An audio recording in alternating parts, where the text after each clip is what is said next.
to our November Space Showcase. My name is Rob Goslin, Director of Space, and I am delighted to celebrate. This is our 4-year mark of our program. I am joined by my wonderful co-host, Pilar Barrera. Welcome, Pilar. Pilar is the faculty liaison for space. She supports all of our preceptors, and she also teaches as a preceptor in the program. She leads our long-running Japanese language series and also teaches in fairy tale studies and art history. Thrilled to have you here, Pilar, as co-host. Thank you, Rob.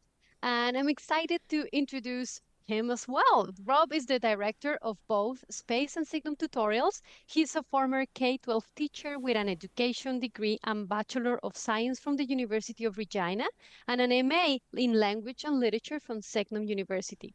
Rob brings a love of language and literature to all he does. And when he's not working with students and faculty, you might find him designing tabletop games, making music, or adventuring outdoors with his family. Together, Rob and I will be your showcase hosts for the day. Welcome, everyone. We're so glad that you're here. Yes. Now, every spring and fall, we run one of these events. It's a big open house event, our showcases. These showcases are designed to give our preceptors an opportunity as a platform to share their next offerings with us. It's also for our students to be able to visit some of our other sectors, check out what we're doing, and the breadth and depth of our programming that we share during our showcase events. It's also a celebration. This is our 4-year mark again, and we could not do this without our amazing students and our preceptors who are the heartbeat of our space program. So we join here to celebrate today as well. Our motto at Space is learn what you love with others who love it for the sheer joy of it. And we'll be doing that today. Today, you will meet several space preceptors in a series of short 30-minute sample sessions we call space capsules. These sessions give you a taste of what it's like to take a 1-month module with us. Our capsules today come from two of our main sectors of study, general humanities and fantasy studies. Then at noon, we will feature brief spotlights on our other space sectors that are language and creative writing, as well as a program-wide update and Q&A session. Then at 12:30 Eastern, we will close the showcase and turn it over to our president, Dr. Corey Olson, who will be offering his special State of the University address, where you can hear the annual update about Signum directly from our president. Thank you, Pilar. So before we begin our capsules, as part of our celebration of our 4-year milestone, we are going to do 2 space draws over the course of the showcase. We're going to do one draw right away here, and then one at the end of the showcase. Our first draw will be to win a space token. If you registered for today's showcase, we entered your name into this draw. For those of you who don't know, each space token is redeemable for participation in one space module. Tokens are what allow our students to vote or enroll in a confirmed course with us. Tokens are redeemable anytime and they never expire. So you can use your token to join us for any monthly module in the upcoming months and years. So if you could join me for a drum roll as we draw a full space token for among our registrants today. So drum roll. Okay, Jenny, my wonderful wife and student communicator, she is going to do the draw. Okay. And the winner is of the first draw is Laura Simpson. Congratulations, Laura. So you'll be hearing from Jenny Goslin today by email. And if you don't see her message, please check your spam folder or just email us at space@signumu.org. Congratulations. Yes, congratulations. Thank you, Rob. As we get ready to begin the capsules, here are a few quick guidelines to help get the day running smoothly. All capsules will be recorded so you can watch anything you miss Feel free to ask questions in the Zoom chat. We may not get to all of them in these short sessions, but if we don't get to your session or to your question, please email us at space@signumu.org and we'll get back to you as soon as we can. You are welcome to attend more sessions that you register for. We will be using the same Zoom link all day. Preceptors, this is for you. At the 25-minute mark, we will gently interrupt so you can wrap up. We will also post a session info message in the chat so attendees can follow up or learn how to join your full module. And now I think it's time to begin. Yes, Pilar, and we have a very special uh, person here to also welcome you before we do our first capsule, Dr. Corey Olson, President of Signum University. He'll share some words with us before we start. Corey, thank you so much for being here, and the floor is yours. Good morning, everybody. So good to see everybody this morning. Thank you, Rob and Pilar. Thank you not only for kicking off the space showcase and therefore also our Signum University Webathon today, but of course also thank you so much for what you guys have done to make space such an amazing program. Space has been just a transformative experience for Signum University, and I know for so many individual students at Signum University. I'm going to have a bunch more to say about space and about Signum University's plans later today at 12:30 when I do the State of the University address. After that, by the way, I want to tell people to stay tuned for more. After the State of the University address, I'm also going to be doing a discussion with folks from our graduate school to talk about our graduate program. I'm also going to be doing a discussion with Maggie Park about Signum Studios, and we're going to be talking about Signum Press stuff. And in addition, and wait, hang on, actually, I missed one. Right, even before I do the graduate program one, we're going to have Laurel Stevens from our events team come and talk about events, and we have a very special Mythmoot announcement to make right after that. Can't forget that. And then after all of the discussions of all of Signum's other programs, at the end of the day, I'm going to do a special thing. I'm going to teach a special little mini class on Tom Bombadil. This is like if you, for everyone who has ever wondered about Tom Bombadil, and if you want to be able to make up your own mind and to understand better what Tom Bombadil meant in Tolkien's mind, I'm going to be doing a discussion of, well, okay, I won't say all the texts, but something close to all the texts about Tom Bombadil. As I'm gonna be reading a bunch, and we're gonna be discussing the primary texts on Tom Bombadil this evening, and that will be the Tom Bombadil finale for this evening. So. It's going to be a fun day. I am so excited for the Space Showcase. This is always such a special event. It's almost hard to believe that it's been 4 years that space has been happening now. It still feels very recent. Rob, those conversations Yes, that we were very having much so, about Corey. this new thing that we had this idea to do, and you know, you helping to figure out how to actually make it practical and all of those things. Um, but it has been such a remarkable thing. I am one of the things that I am really privileged to do is to attend all of our Signum regional moots, and I can't tell you, when I am going to Signum regional moots, one of the main things I am always seeing and hearing is from people who are there, who will talk about not only what an impact space has been having on them and how grateful they are for space, but what a wonderful experience it has been to interact with you fine people and how grateful they are for the work that you guys do. So thank you guys again, and I will end with that, and let us move forward into the fun today.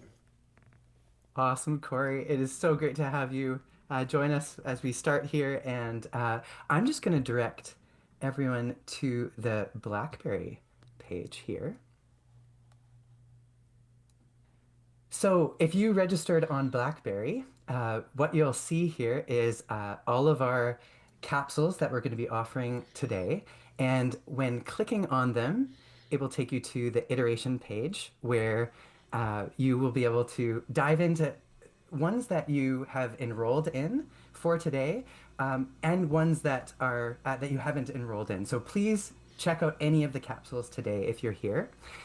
You can also see on the main page here the what we're going to be doing at noon and the 12:30 State of the University address where we'll end the showcase and we'll turn it over back to you, Corey. So please feel free to follow along with us on the showcase page on BlackBerry if you're checking out our capsules in more detail today. So, with that, I am going to jump in to introducing our first capsule. So, our first capsule is our 10 a.m. capsule, and it is entitled Rebellions Are Built on Hope, Star Wars and Resistance. This session is a preview of the three-module adventure with Dr. Amy H. Sturgis, which begins in February 2026. Just a few months from now, it features our general humanities sector.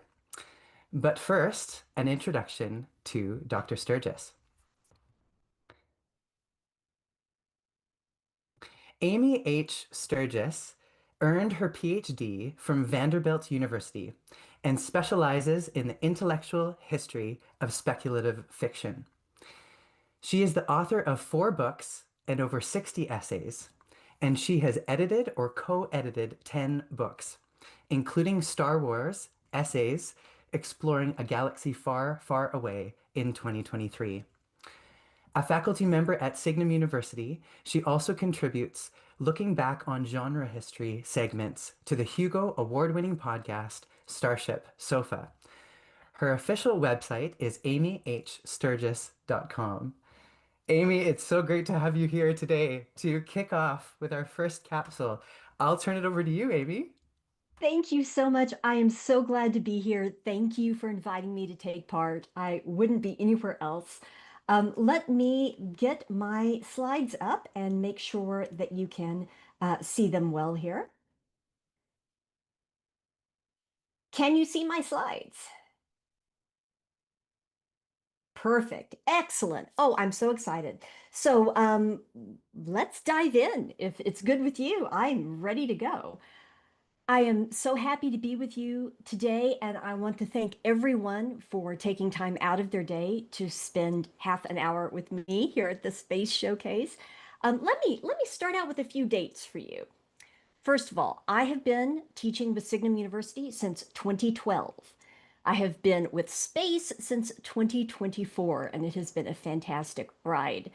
I have been with Star Wars since 1977. That's right. I am one of those lucky first generation audience members. I begged my parents to take me to the theater and let me see Star Wars, and they did 6 times. And it changed my life. Over the years, I've had the amazing good fortune to work with Star Wars in a lot of ways. Since 2015, I have taught undergraduate and graduate courses on Star Wars, including 2 separate, different master's level courses on Star Wars at Signum University. I've had the chance to talk on Star Wars and to write about Star Wars. And in 2023, I co-edited with Emily Strand Star Wars Essays Exploring a Galaxy Far, Far Away. And I am convinced that Star Wars has never been more relevant than it is today.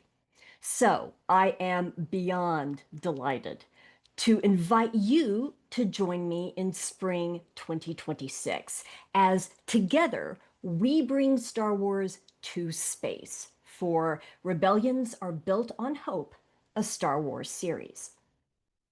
I am so excited for this opportunity to study 3 key Star Wars works. They span 48 years of Star Wars storytelling. These are works that fit together to tell one seamless story of rebellion. We will cover these works in the internal chronological order of the Star Wars timeline, tracing grassroots resistance to the rise of the Rebel Alliance through the destruction of the first Death Star. And in the process, we will analyze how, over nearly half a century of storytelling, Star Wars has challenged audiences to find their own agency and power in the face of injustice and tyranny. The Star Wars works we'll cover include Andor, Season 1 from 2022 and Season 2 from 2025, Rogue One, A Star Wars Story from 2016, and Star Wars Episode 4, A New Hope from 1977. And they fit together to provide a story of resistance, resilience, and rebellion built on a deep engagement with history, philosophy, and political thought. And we're going to talk about those ties to history, what inspired the storytelling, where we see history circling back and repeating, where we see the big philosophical questions asked, posed by these texts, and political thought too, where we see great ideas and political thought engaged with in these works. In short, in this series, studying this particular storytelling cycle within Star Wars, we will consider how Star Wars wrestles with big ideas and invites meaningful conversations across generations, across geographical locations, across fandom as a whole, and also invite action, and how Star Wars inspires hope in unprecedented times. Everyone is welcome to this series. Are you a longtime fan? Have you, like I have, been around since 1977? Join us. Are you a complete Star Wars newbie? Never tried a Star War before? Well, join us. You are welcome. We will be going through these works and unpacking them together. And the more voices we have in that conversation, the better. So I really do hope that you feel invited and welcome, because you are. The modules will be hybrid modules with one pre-recorded lecture and one live discussion per week. And those live meetings are scheduled for Thursdays at 7 p.m. Eastern, that's Signum time, with the modules unfolding like this. February 2026, we'll be covering the first season of Andor. March 2026, the second season. And then in April 2026, we will be looking at the film Rogue One, a Star Wars story, the action of which picks up where Andor's season 2 ends. Again, it's one seamless story that just goes from one moment to the next. And then we'll also be covering Star Wars Episode 4, A New Hope, which picks up at the stopping point of Rogue One. So again, even though these works cover 48 years of Star Wars storytelling, they are one seamless story as well. And we'll be able to follow how these works speak to each other. And I think that's really exciting too. What we have is one big composite story. And these works fit together to tell a challenging and thought-provoking and hope-inspiring tale. And I hope you'll be a part of our adventure as we explore them together. Now, in my time remaining, I would like to talk a bit about Star Wars and resistance. And I'd like to use a few texts that are connected to my upcoming space series, namely the first season of Andor and two fiction works, a novel and then its manga adaptation, that are related to the film Rogue One, a Star Wars story. Works that reflect back its themes and echo its themes. So they are very much closely tied to Rogue One. But I want to be clear up front that no prior knowledge of these texts is necessary to engage with what I'm getting ready to talk about. I hope this upcoming series of comments will be accessible to newbies and to fans alike.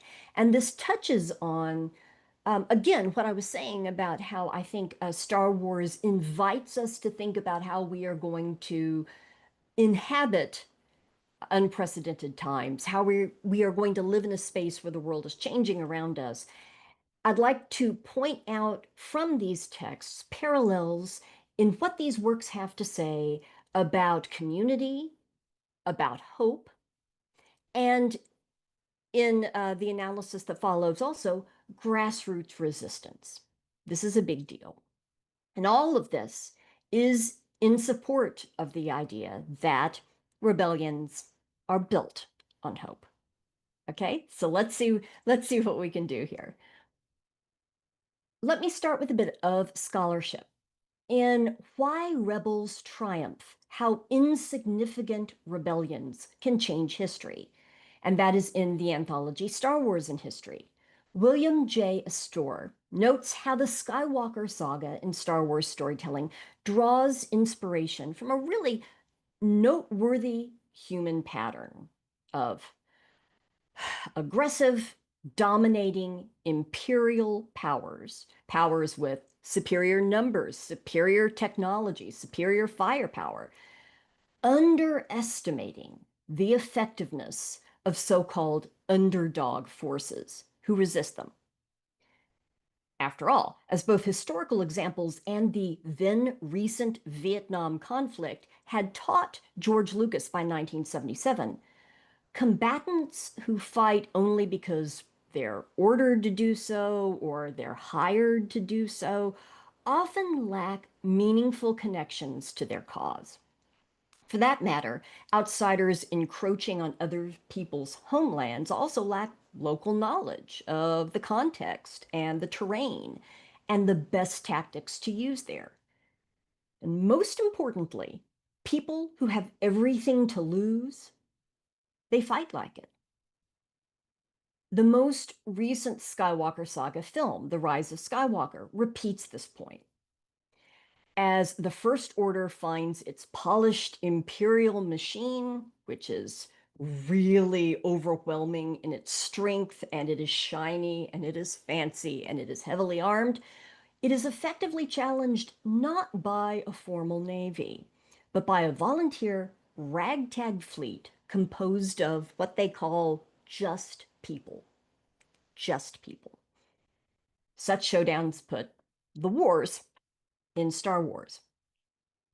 But in 2016, we were introduced to a new branch of Star Wars storytelling. Now, it's related to, it connects to, but it's distinct from the Skywalker saga.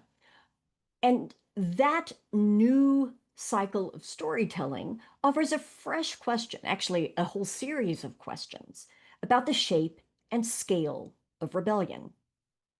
Now, in his book, Star Wars After Lucas, A Critical Guide to the Future of the Galaxy, political scientist Dan Golding contends that what distinguishes that work that came out in 2016, Rogue One, a Star Wars story, from previous works of Star Wars storytelling is its focus on the Empire's absorption with, quote, maintaining power and control for its own sake, as well as the depiction of what the everyday imposition of that control looks like. In short, while examining what Golding says is, to use, Golding's words here, what is so fascist about space fascists, Star Wars turns its gaze to the daily life of everyday citizens who are living under imperial control and occupation, who woke up one day with troops in the streets. Rogue One has inspired spin-off works of multimedia storytelling that continue to look at this same question, this important investigation of what it's like for everyday people living under occupation, what imperial control means at the ground level, in people's homes, on people's streets. Particularly relevant to the points I would like to make today are a couple of texts related to Rogue One that were published in support of Rogue One. And they are The Guardians of the Wills novel by Greg Rucka, which came out in 2017, and then its manga adaptation by John Sui and Subaru in 2021. And then we got another text for our upcoming space series, Andor, in 2022 and 2025, also related to prequel text for Rogue One. These not only build on Rogue One's portrayal of space fascists, but they also shift our focus away from spectacular battles and larger than life characters toward local acts of rebellion against imperial occupation. Acts by just people, everyday, regular people. It's wonderful to have senators, to have Jedi masters, to have princesses on your side. They are very, very important. But everyday people can make a difference, and that's what these texts tell us. So I'm arguing that comparing the stories of Jeddah City in Guardians of the Wills and the planet Ferrix in Andor, these give us parallel tales of imperial control inspiring grassroots resistance by just people. Okay? In both, we have these pre-existing local groups. They're just community members who have gotten together to do things in the community. These groups were not originally intended for military action. They're not originally intended for political action. But suddenly they find themselves marginalized or moved underground due to the Empire's presence. So what do? They mobilize. They evolve their goals and strategies. This is illustrated in Guardians of the Wills by the surviving Guardians and their compatriots and the under-the-radar orphanage that they supply and protect in Jeddah City. In Andor, this is illustrated by the Daughters of Ferrix, a community group, their allies, and the demonstration they stage in memory of Marva Andor. There are really striking parallels in these two different tales. Climactic scenes of local citizens who are just walking, taking back their streets to overwhelm imperial numbers. And this reflects a complex and nuanced depiction of resilience and rebellion. And these scenes invite discussions of how occupied peoples can reimagine pre-existing networks, sometimes concealing what they're doing, sometimes revealing themselves, being right out there in plain sight, in order to not only survive occupation, but to resist it. Let me give you a couple of examples. First, let's consider Guardians of the Wills. Both the original novel and the manga adaptation spotlight the experience of Baze Malbus and Chirrut Imwe, who are main characters in the film Rogue One, too. They help set up what will make possible the destruction, ultimately, of the Death Star. But for now, they are in occupied Jeddah City. This is approximately 6 months before the events depicted in Rogue One. There they had served as guardians of the wills in the Temple of the Khyber. And I'm going to quote here. Then the Empire came to Jeddah. The Imperials stripped the temple of its artifacts, of its history. They barred the doors and posted stormtroopers around the perimeter, forbidding entrance, if not devotion. The disciples of the Wills who had worshipped diligently for so long had been cast out, and the guardians who had watched over them with the same vigilance alongside them. Now, as far as Chirrut knew, all that remained of those who had tended the Temple of the Khyber in Jeddah, in the Holy City, were a paltry handful of disciples and 2 guardians of the wills, that's Chirrut and Baze, with nothing left to guard, and who were too stubborn to abandon their home. End quote. So what happens? The Empire brutally exploits Jeddah, tearing what they call open gashes in its surface to extract Kyber to power its weapons, including the Death Star. This leads to displacement and homelessness, toxic water and food, illness and injuries, and omnipresent troops, weapons, and violence. In response, Chirrut and Baze repurpose their original callings without the temple, without their order, but building on pre-existing networks from their years of service in the city, working among and for the people, persisting as ad hoc saboteurs of imperial efforts, thieves and redistributors of imperial shipments, including, among other supplies, much-needed medicines, guerrilla fighters against imperial troops, spies blending into life on the streets, hiding in turns in the shadows and in plain sight, gathering information that might aid in the locals' survival and rebellion. And most importantly, they are advocates for Jeddah's most vulnerable. They partner with others working under the radar, and their most notable collaboration is with a former disciple of the Whills and her sister, who now operate an underground orphanage to care for the ever-growing number of Jeddah's children left without families by the violence of the occupation. One of the signatures of this whole occupation is that children are wrenched away from their parents, from their families, and sometimes lose them completely. These actions, working with the orphanage and to protect Jeddah's most vulnerable people, this is both an extension of the Guardians, and for that matter, the Disciples' original purpose, but it's also a retooling of their work. Once their work was open and respected, they were venerated for the service they provided to the city. Now it's clandestine, it's dangerous and desperate, and it's illegal. At last, when it becomes clear that the only hope for the children is to get them off Jeddah and beyond imperial reach, Bays and Chirrut and the compatriots, the partners they're working with, arrange a daring escape for them without clearance in a stolen ship to get them off of Jeddah.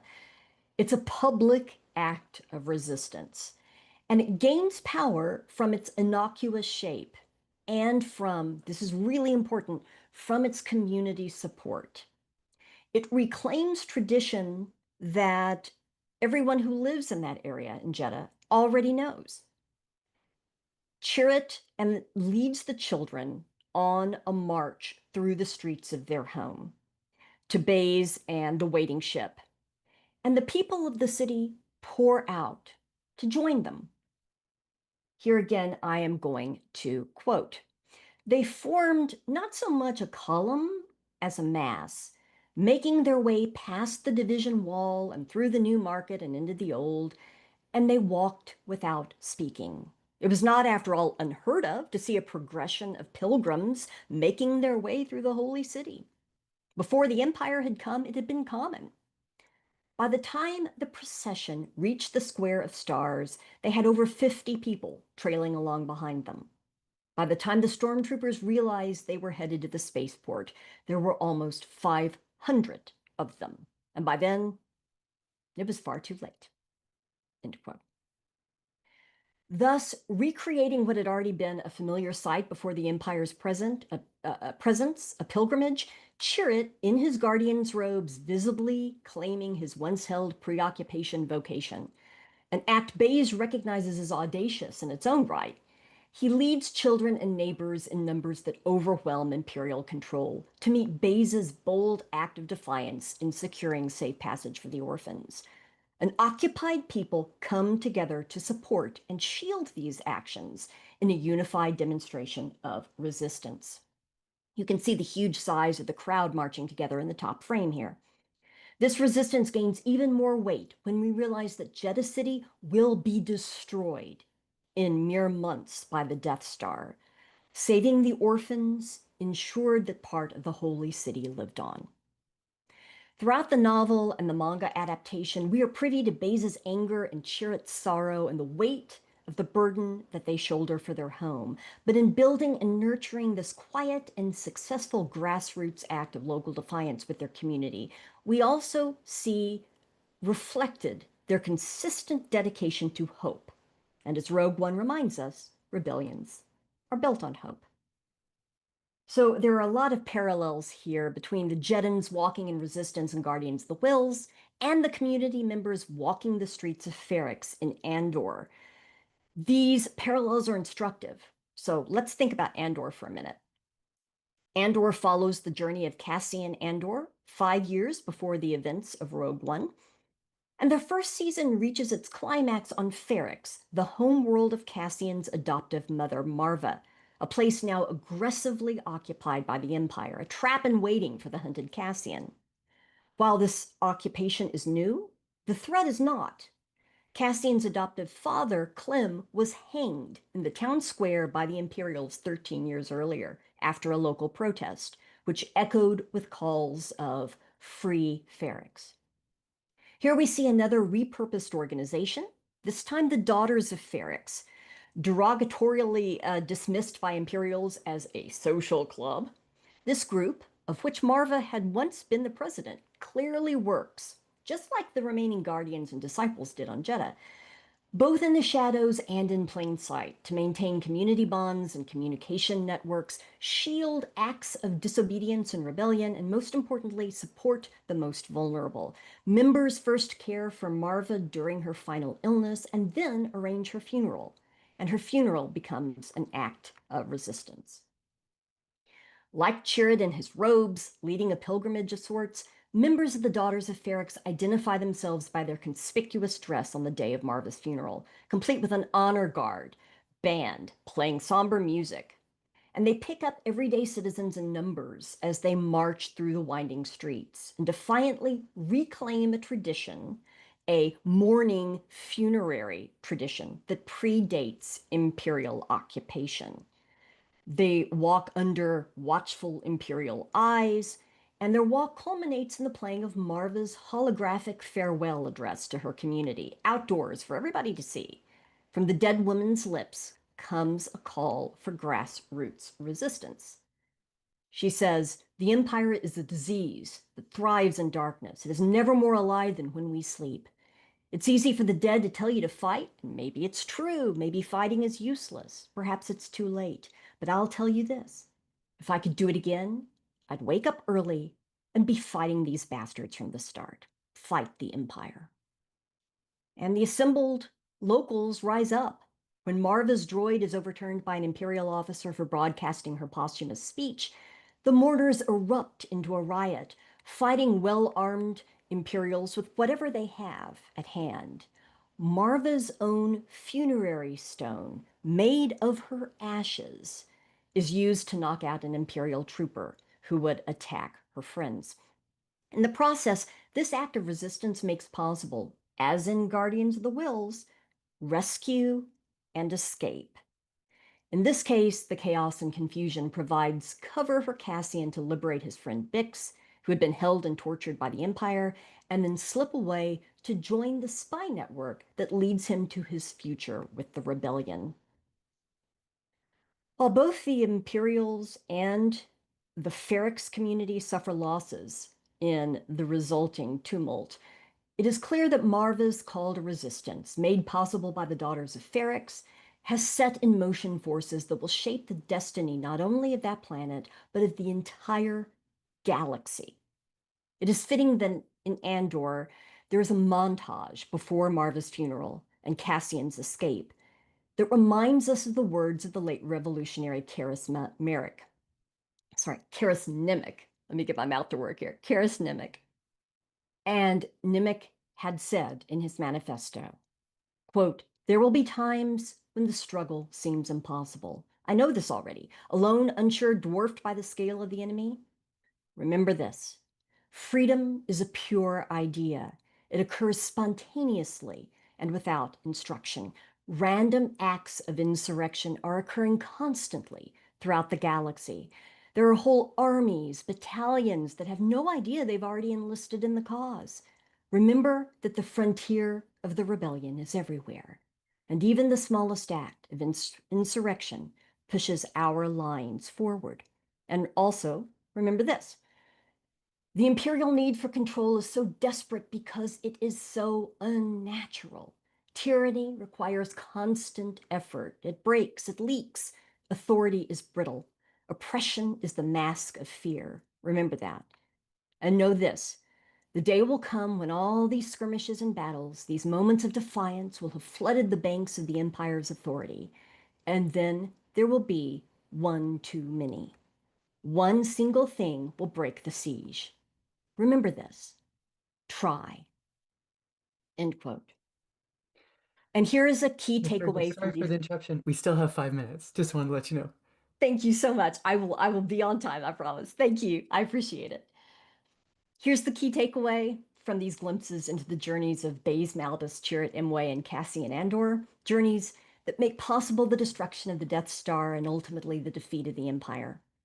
Galactic rebellion, galactic change, Star Wars suggests through these stories, starts not with grand space battles or even larger than life heroes, but with resilient, everyday people exploiting local knowledge and adapting networks they already have to support each other, showing up for their neighbors in need, remembering their history, and repurposing their local traditions, traditions they already had, in defiance of oppressive control, reclaiming their homes, even for a few fateful minutes, resisting simply by walking the streets of their own occupied towns.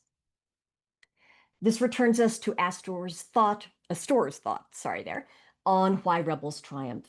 Star Wars serves as a reminder that power, however dark or evil, will never fully extinguish hope, and that its relentless exercise will always generate resistance. These texts invite us to look not only to the stars, but also to the streets, and consider local resistance and its lasting power.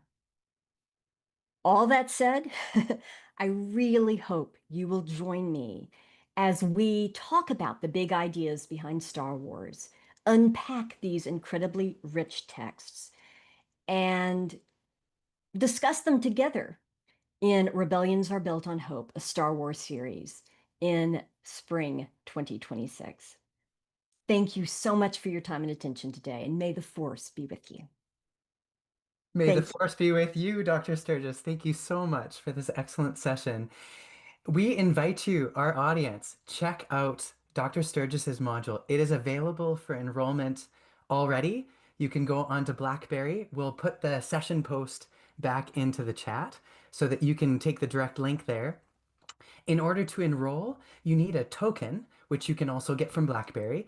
If you don't already have a token, you want to keep this on your radar, simply click the Add to Wishlist button on BlackBerry, and we will be in touch with you so that closer to the time, you'll get an email from our student communicator, Jenny Goslin. Amy, it is so great to see you. It's just begging for this kind of exploration like we had talked about, and we're so excited for this 3-month adventure with you. So thank you so much for the excellent capsule.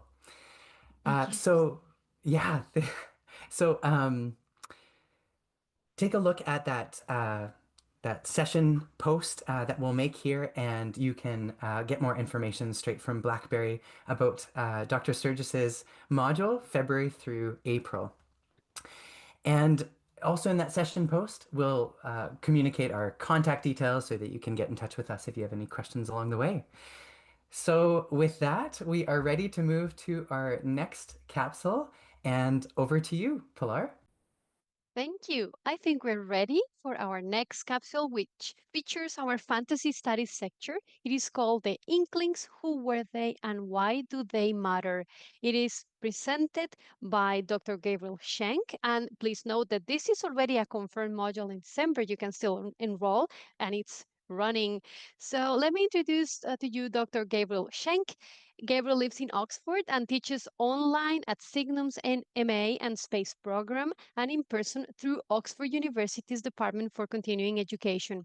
He has published book chapters and journal articles on C.S. Lewis and J.R.R. Tolkien, William Morris, and Arthurian literature. He is the content manager for the Owen Barfield Literary Estate and a co-founder and organizer of the annual Tolkien Lecture on Fantasy Literature at Pembroke College, Oxford.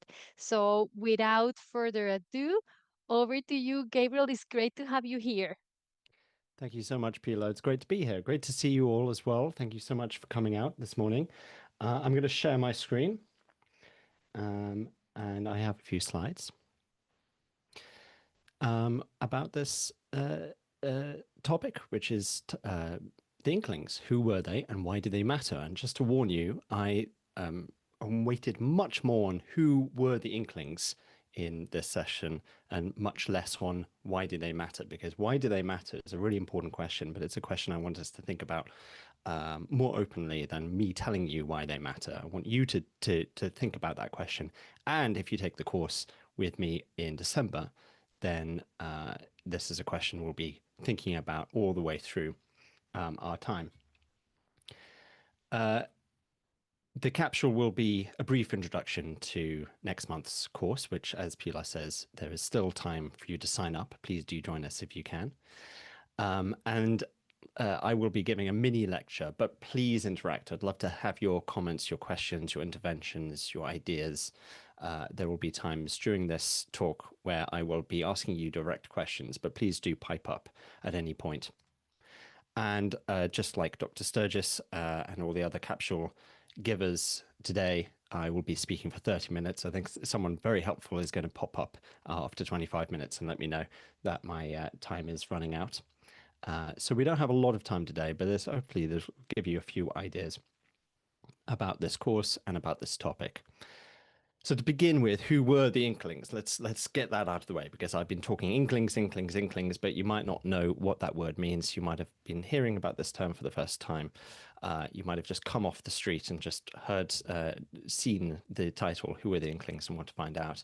Well, the kind of simple answer to that is they were a group of Oxford-based thinkers formed in the early 1930s and continued meeting until the 1960s. There were 4 core members: C.S. Lewis, J.R.R. Tolkien, Owen Barfield, and Charles Williams. And I'd wager that you've heard of at least a few of those names, but perhaps not all of them. Let me know if in the chat kind of who you're most familiar with. I'm going to assume people have heard of J.R.R. Tolkien at Signum University. The Inklings met on Tuesday mornings at the Eagle and Child pub and on Thursday nights at C.S. Lewis's rooms in Magdalen College. And they also went on walking holidays. For example, in April 1937, Tolkien with Owen Barfield and C.S. Lewis walking coast to coast, starting at Lyme Regis in Dorset, through the Quantock Hills and ending at Minehead in Somerset. So that's kind of, if you imagine the UK and Britain, there's a kind of wiggly bit. This is sort of a bit like Britain's Florida, which is Dorset and Cornwall, and they kind of intersected that, walked across that bit of land in the footsteps of the Romantics. And I mentioned this walking holiday because there is this idea about the Inklings as being primarily a pub-based meeting group, and that's been advanced by the Oxford pubs, specifically the Eagle and Child. But actually, they met often on walking holidays as well. They, as I say, they also met in Lewis's rooms. This is important because even though they were Oxford-based, not all of the members and the core members were necessarily in Oxford that often. So Owen Barfield was mainly based in London. So he didn't come to the Oxford meetings very often at all, but he came to the walking holidays. And so this was an opportunity for them to have deep, meaningful conversations over a long period of time. And we've got some great comments already. So Bethany says, heard all the names, but only familiar with Tolkien and Lewis. And that's pretty typical, Bethany. I know a lot of people have heard of Williams and Barfield, but haven't actually read their work yet. And that's fantastic, because this course is a great opportunity to start reading Barfield and Williams and start to fill in those blanks. And Kate, I completely agree. A space class that includes a walking holiday would be really cool. Yeah, maybe in the future that would be amazing if we could sort of do both things. But at the moment, this is just an online only class. But you can listen and interact as you're walking. Perhaps that's a good compromise. And Maxwell says, I'm most familiar with Tolkien's works and Lewis's works. I tried once reading Charles Williams's works, but never really got into any of the other Inklings. That's fair enough. Williams and Barfield are quite difficult, but I would also say that actually Tolkien is quite difficult in many ways. So certainly if you start with the Silmarillion, but even the Lord of the Rings is pretty difficult. But we don't think of Tolkien as a difficult writer because we're generally so kind of familiar with fantasy and the Legendarium through the Peter Jackson films, etc. But actually, when you're looking at Tolkien's work objectively and imagining it as if you're coming to it the first time, it is difficult and weird. I mean, it was really odd when it first came out, and it's important to get back into that mindset somewhat to really understand what Tolkien was doing and how he fits alongside the other core members of the Inklings. Because I don't think Williams and Barfield are particularly any harder than Tolkien is. And then Lewis is a kind of interesting case. I think he was writing to be as accessible as possible, particularly in his popular Christian apologetics. So he is probably the easiest to get into, but there's a lot of deep messages and profound thoughts in Lewis as well. So that none of the Inklings writers are easy as such. And Barbara asks, I wonder why Tolkien took off and the other two did not. Well, maybe, well, but Barfield's theory about this was that his ideas wouldn't really be accepted and understood until 50 years after his death. And sometimes he said 50 years and sometimes he said 70 years, depending on how pessimistic he was being. So Barfield died in 1997. So we're approaching the time, it's coming up soon, when Barfield thought that his ideas would begin to be understood. So maybe Barfield's time is yet to come. And Williams, I think, is growing in popularity, and a lot of Williams, the kind of texts that Williams wrote are becoming more and more popular as well. So maybe Barfield and Williams's time is still to come. Okay, so let's start with kind of an overview of who the four core Inklings were, beginning with C.S. Lewis. So he was born 1898 and he died 1963, so he was only 64 years old when he died, just shy of his 65th birthday. He was educated at University College, Oxford, and taught at Magdalen College, Oxford, and Magdalen College, Cambridge, Magdalen spelt differently, throughout his career, but he was mainly based in Oxford. And even when he moved to teach at Cambridge University, he was still living in Oxford, so he was commuting every week. Spending a few days in Cambridge and then back in Oxford for the long weekend. Very briefly, Oxford and Cambridge universities are comprised of colleges, which you can sort of almost think of as separate universities in themselves, sort of stitched together to form a university, but they are kind of sort of separate teaching entities. But you might have lectures in the department. So you'd have your tutorials in the college and lectures in the department, which is why there are some fantasy writers such as Dinah Wynne Jones and Susan Cooper who were at different colleges from Tolkien and Lewis, but attended their lectures. So they weren't sort of personally taught by them, but they went to lectures by Tolkien and Lewis. And Lewis's key texts include the Space Trilogy, which is a series of science fiction novels, published 1938 to 1945, also called the Solar Trilogy, the Ransom Trilogy. The Problem of Pain, which is a book of Christian apologetics, which tackles the question of why, if there is a loving God, do we have pain in the world? That was published in 1940.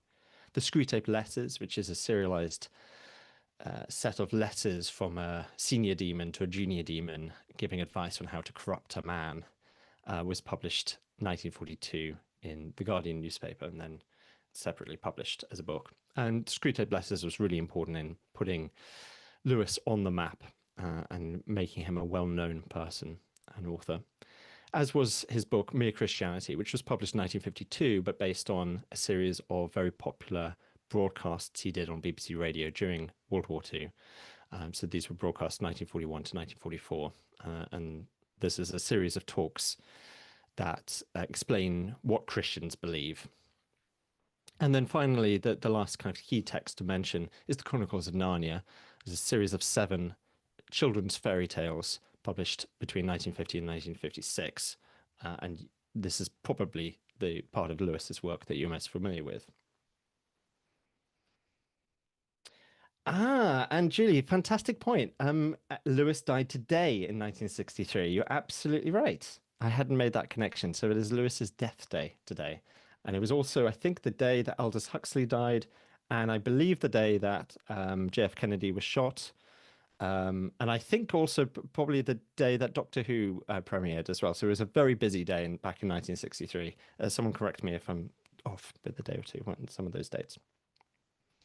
So moving on to Tolkien, he was born in 1892, so he was a bit older than Lewis, and he died in 1973, aged 81, so he lived quite a bit longer. He was educated at Exeter College, Oxford, and he taught at Pembroke College, Oxford, between 1925 and 1945, and Merton College, Oxford, from 1945 to 1959. I haven't mentioned it, but he also taught at Leeds in between finishing his undergrad at Exeter College and taking up the Rollington and Bosworth Professorship of Anglo-Saxon at Pembroke College in 1925. His key texts are The Hobbit, published 1937, The Lord of the Rings, 1954 to 55, and The Silmarillion, published posthumously in 1977. Now, I'm aware I'm in a room with real Tolkien aficionados here who will be screaming, why aren't you including this text as one of the key texts? Well, there's so much to include with Tolkien. And this isn't, of course, sort of just about Tolkien. This is Tolkien in context. This is Tolkien with 3 other writers who were part of this Inklings group. So we're not going to go into huge detail in Tolkien, but of course you can do, and there are many courses that do that. But I'm suggesting that The Hobbit, The Lord of the Rings, and The Silmarillion are the kind of the 3 major texts in Tolkien's work. And Charles Williams was born 1886 to 1945, so he died only 58. He was the youngest of the core Inklings to die, but he was, like Tolkien, he was born kind of early. So he was actually the oldest. So he was born 1886. Tolkien was born 1892. And Barfield and Lewis were born 1898. There's a mistake here. I said educated at Exeter College, Oxford. That's a mistake. In fact, I'm just going to remove that now, just to because that was just copied over from the Tolkien slide. One of the interesting things about Williams was that he was an autodidact, so he didn't have much of a formal education compared to the other core Inklings. He was self-taught in lots of ways, but he was incredibly clever, incredibly well researched and prolific, and wrote a lot of different types of books.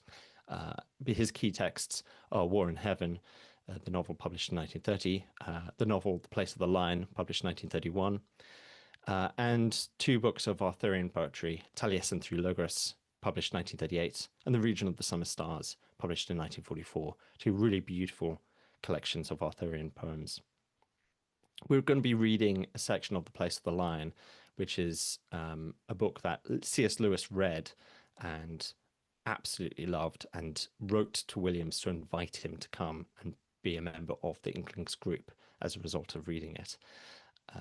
Williams was based in London, but he moved to Oxford during the war because he was working for Oxford University Press, and they moved all their staff over to Oxford as a safer place to work than London, which was being bombed, whereas Oxford wasn't being bombed because of a gentleman's agreement with Hitler, and Hitler wanted to make it the capital.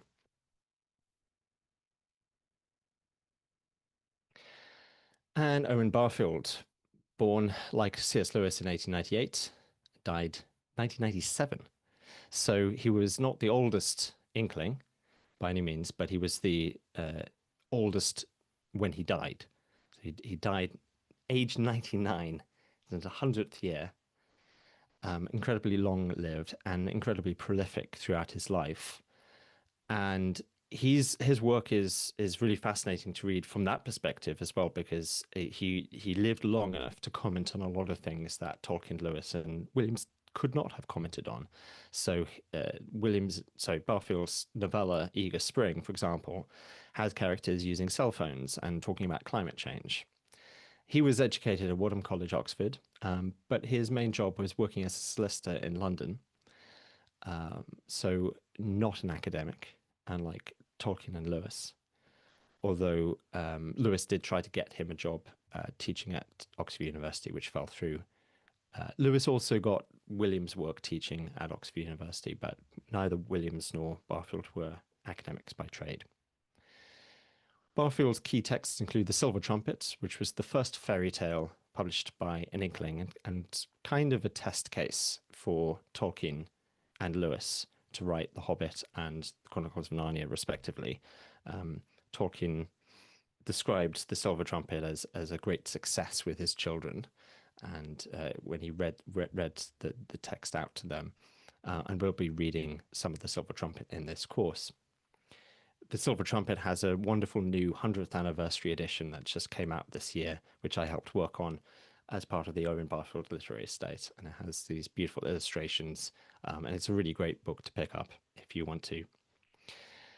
Barfield's other key texts include Poetic Diction, A Study in Meaning, published in 1928, which was based on his undergraduate thesis, but it's one of the core parts of Barfield's philosophy and theory of language.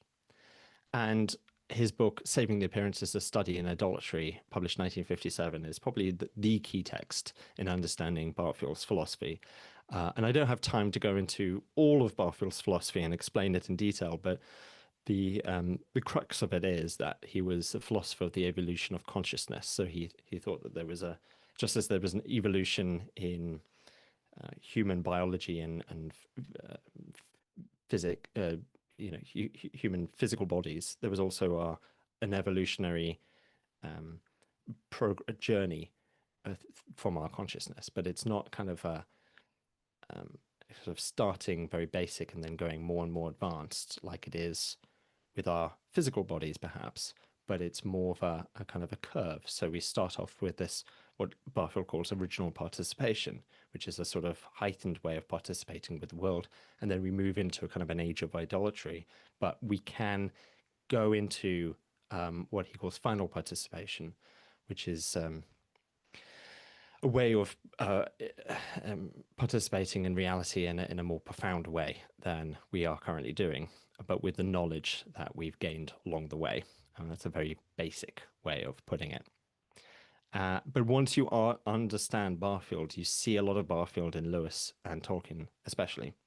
And if anyone's read Susanna Clarke's novella Piranesi, you'll see a lot of Barfield in that as well. And Barfield's mentioned by name in that novella. So Barfield is one of these philosophers and writers who has this profound influence that once you understand his ideas, you start seeing him everywhere.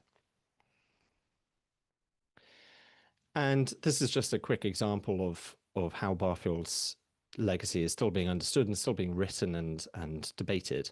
A few weeks ago, I was at an event in London called Poetic Imagination and the Rediscovery of Meaning, a symposium celebrating Owen Barfield, and it had Mark Vernon, Geoffrey Hippolito, Sir Ben Oakrey, and Hilary Davis speaking, as well as Owen Barfield's grandson, who's also called Owen. And this is the image I took of the five speakers on stage. This is Owen, the grandson, in mid-flow talking about his grandfather. And Sir Ben Oakrey also spoke about Barfield's influence on him. So when we're talking about these writers, even the writers you may not be so familiar with, they're not just kind of these old ancient things that we've moved on from, but they're very much kind of still present writers and influencers and philosophers that we're sort of still kind of thinking about today and are still having an effect on us. And Bethany says, Piranesi is so good. I had no idea there was a connection there, other than her nod to the magician's nephew suggesting familiarity with the Inklings. Yeah, so Clarke actually attended a lecture by Malcolm Guite about Barfield. It was really inspired by what Guite was saying about Barfield, and that led on to her write the novella. And as I say, once you understand Barfield, you will see Piranesi in a completely different way. But I think you will also see Tolkien's work and Lewis's work in a different way as well. There's a lot in there that comes from Barfield. So those are kind of the four core Inklings. But what kind of were the Inklings, and how do we understand them as a group? So if you look at Lewis's own views on this, he wrote to Charles Williams in 1936 to say, we have a sort of informal club called the Inklings. The qualifications, as they informally evolved, are a tendency to write and Christianity. So Lewis really emphasizing the informality of this group. Right? This isn't something that you kind of make a blood pact oath to attend or to join, or you're either in or you're out. This is a much more informal group of people, and there's vague qualifications, tendency to write. You don't even have to be a writer, but sometimes you write, and you're a Christian. There is a lot of variety in the Christianity of the Inklings, though. So Lewis was Anglican, and Tolkien was Catholic. Barfield was anthropophysist, but also Anglican. And Williams was a sort of esoteric cultist, a Christian as well. So quite complicated there. But here we have Lewis's kind of broad definition of the Inklings in that letter to Charles Williams in 1936. In another letter, written a few years later, Lewis writes, "We meet theoretically to talk about literature, but in fact nearly always to talk about something better." So here you get the sense that this isn't a very serious group, right? This is more fun than just serious. It's not formal again. It's not a kind of, we have a set agenda. We are free ranging, and we are talking about things that excite us.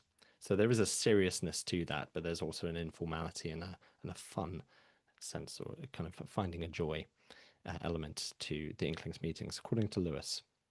If we look at Tolkien's descriptions of the Inklings, in 1967, so after the Inklings meeting ceased to be, Tolkien wrote about an undetermined and unelected circle of friends which gathered around C.S. Lewis and met in his rooms in Magdalen. Our habit was to read aloud compositions of various kinds and lengths. So Tolkien here is really emphasizing the fact that this was a social group kind of based around C.S. Lewis. And in a kind of an extract from a poem that Tolkien began but never finished in the style of Beowulf, Tolkien writes, "What we Enklinger on Edagum." No, I'm not going to try. Sorry, I can't do the Old English. I'll just do the translation. "Lo, we have heard in old days of the wisdom of the cunning-minded Inklings, how those wise ones sat together in their deliberations, skillfully reciting learning and songcraft, earnestly meditating. That was true joy." So again, this kind of emphasis on the fun aspects of these Inklings meetings, and sharing their work. If we look at scholars and the way that they've approached the Inklings, Diana Glyer, in The Company They Keep, makes comparisons between the Inklings and Silicon Valley, and sort of thinks about the Inklings as a kind of a way of, like a kind of creative hive mind that sort of met and produced these works together and kind of bounced ideas off each other. Humphrey Carpenter, in the Inklings book, really focuses on the friendship, the social network of the Inklings, and as a social group based around C.S. Lewis, a bit like how Tolkien described it. And in The Fellowship, The Literary Lives of the Inklings, Philip and Carol Zaleski really kind of focus on the four core Inklings as individuals, so Tolkien, Lewis, Barfield, and Williams, and kind of mainly it's sort of four biographies stitched together rather than a book about the group as a whole. So these are three different scholarly approaches to the Inklings, focusing on kind of their creative output, or their kind of the social historical side, or the kind of the individual four men. And these are kind of three kind of completely viable approaches to who the Inklings were.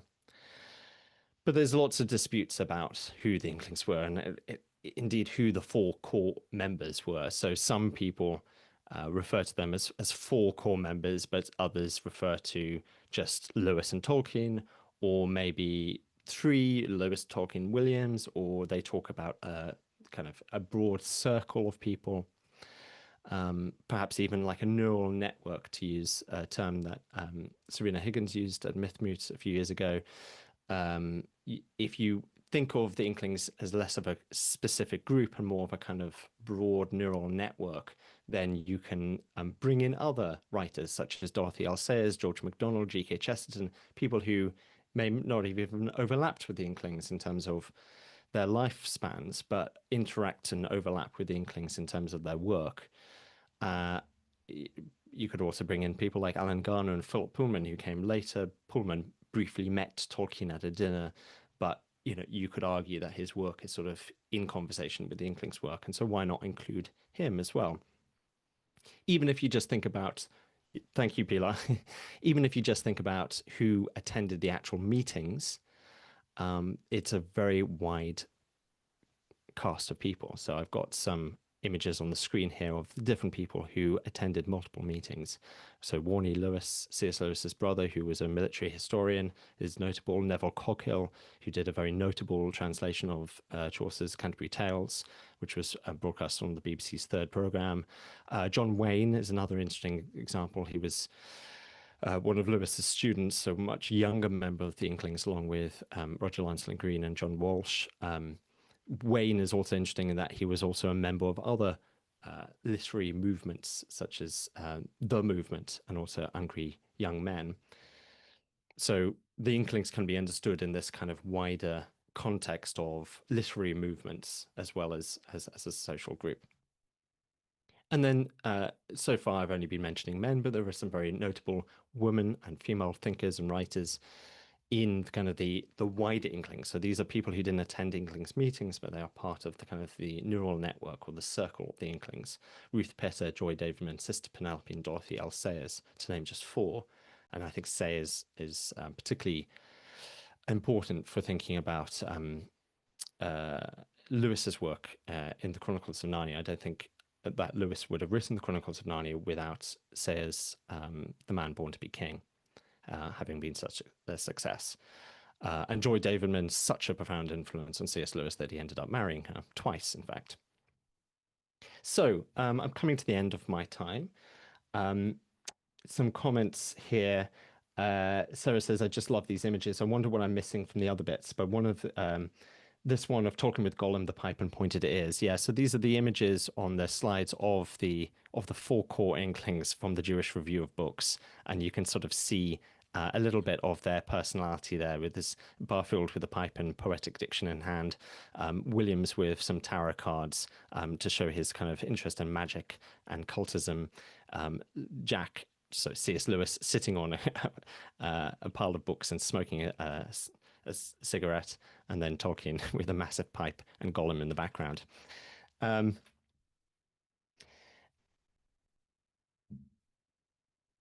So I'm going to end with some questions. So these are things for us to consider and for you to take home with you, but also for you to grapple with in the class if you can join us in December. The big question is, were the Inklings an artistic movement, either conscious or not, a social group, a neural network, a combination of the above? What, if anything, unites the Inklings' works? And here's the key question, why did the Inklings matter? On one level, maybe just in terms of their sheer popularity. So you think about how popular Narnia and The Lord of the Rings are, especially with all these kind of TV versions coming out all the time.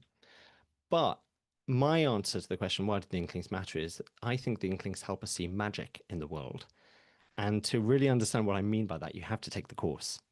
But as we go through these texts, I think we'll be building up an understanding of why the Inklings matter and how they enable us to see magic and joy in the world.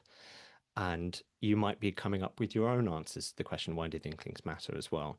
So I very much hope you'll be able to join me if you can in December. But if not, then thank you so much for joining me for this showcase, this capsule.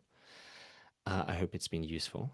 If you have any last questions or comments, please do put them in the chat, but I think I've run out of time. So thank you so much for joining me. It's been great to talk about the Inklings, and I hope you will be able to join me in the future if you can. Thank you so much, Gabriel. This was great. And as Gabriel has just said, you can still enroll to this course. It is open for enrollment. It is a confirmed module for December, and you can check out all of Gabriel's offerings in space. If you wish list this module, we will reach out to you and we'll be in touch. So thank you again for this great capsule, and over to you, Rob. Thank you, Pilar. Thank you, Gabriel. Yes, it is time for our next capsule. So, hi, Bronwyn. Hi, Annie. I've just promoted you as panelists, so you should have a moment to get ready here. So to introduce them, this is our 11 a.m. capsule, and it is entitled Exploring Violet Evergarden. This session is in our fantasy studies sector, and again, it will be presented by Bronwyn Rivera and Nancy Annie Fosberg. So I'll just introduce them. Bronwyn Rivera holds a bachelor's degree in liberal studies with a concentration in library science from Clarion University. She has a master's degree from Signum University. As a volunteer at Signum, Bronwyn works as library research student aide. When she's not studying, reading, or catching up on a never-ending list of anime and K-dramas, you'll find her spending time with her husband, family, and cat. Welcome, Bronwyn. And Nancy Annie Fosberg is a scholarly communication librarian at Villanova University. She holds a master's degree in library and information science from Drexel University and a master's in English from California State University in Chico. She is a frequent participant in Signum's space program, usually on the East Asian side, wink wink, with a particular interest in anime and the Japanese language. She has precepted some anime-related modules in space. She lives in Pennsylvania with her husband, her cat, and a larger-than-average board game collection. Welcome both, Annie and Bronwyn. So I'm just gonna make sure Annie is okay here. Okay. Um,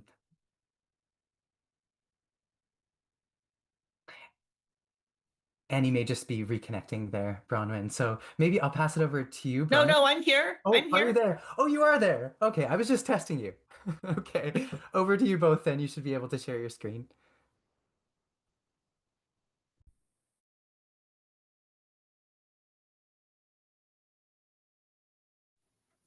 Alrighty. I will go ahead and share my screen then. Just a second. There we go. Okay. Meanwhile, thanks to Rob for that kind introduction. Yes, Oh, thank you. thanks, Annie. It's great to see you both. Good to see you too. Thank you. And thank you everybody for coming.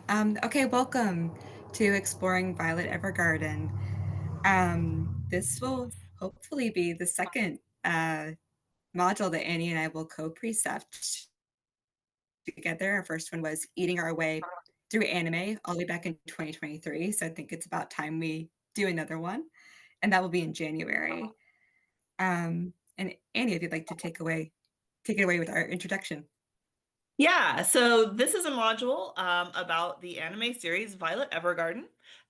During the series, we're going to be during the module, we're going to be watching the series and having discussions about it. So I think we are both librarians and both local. And I think that we are going to have a really interesting time discussing this. It's a really rich and beautiful anime that we're going to have a lot to say about. And as Bronwyn mentioned, we hope to run it in January. All right. But before we jump into our discussion proper, we want to give everyone a bit of background context. What is Violet Evergarden and who is Violet Evergarden?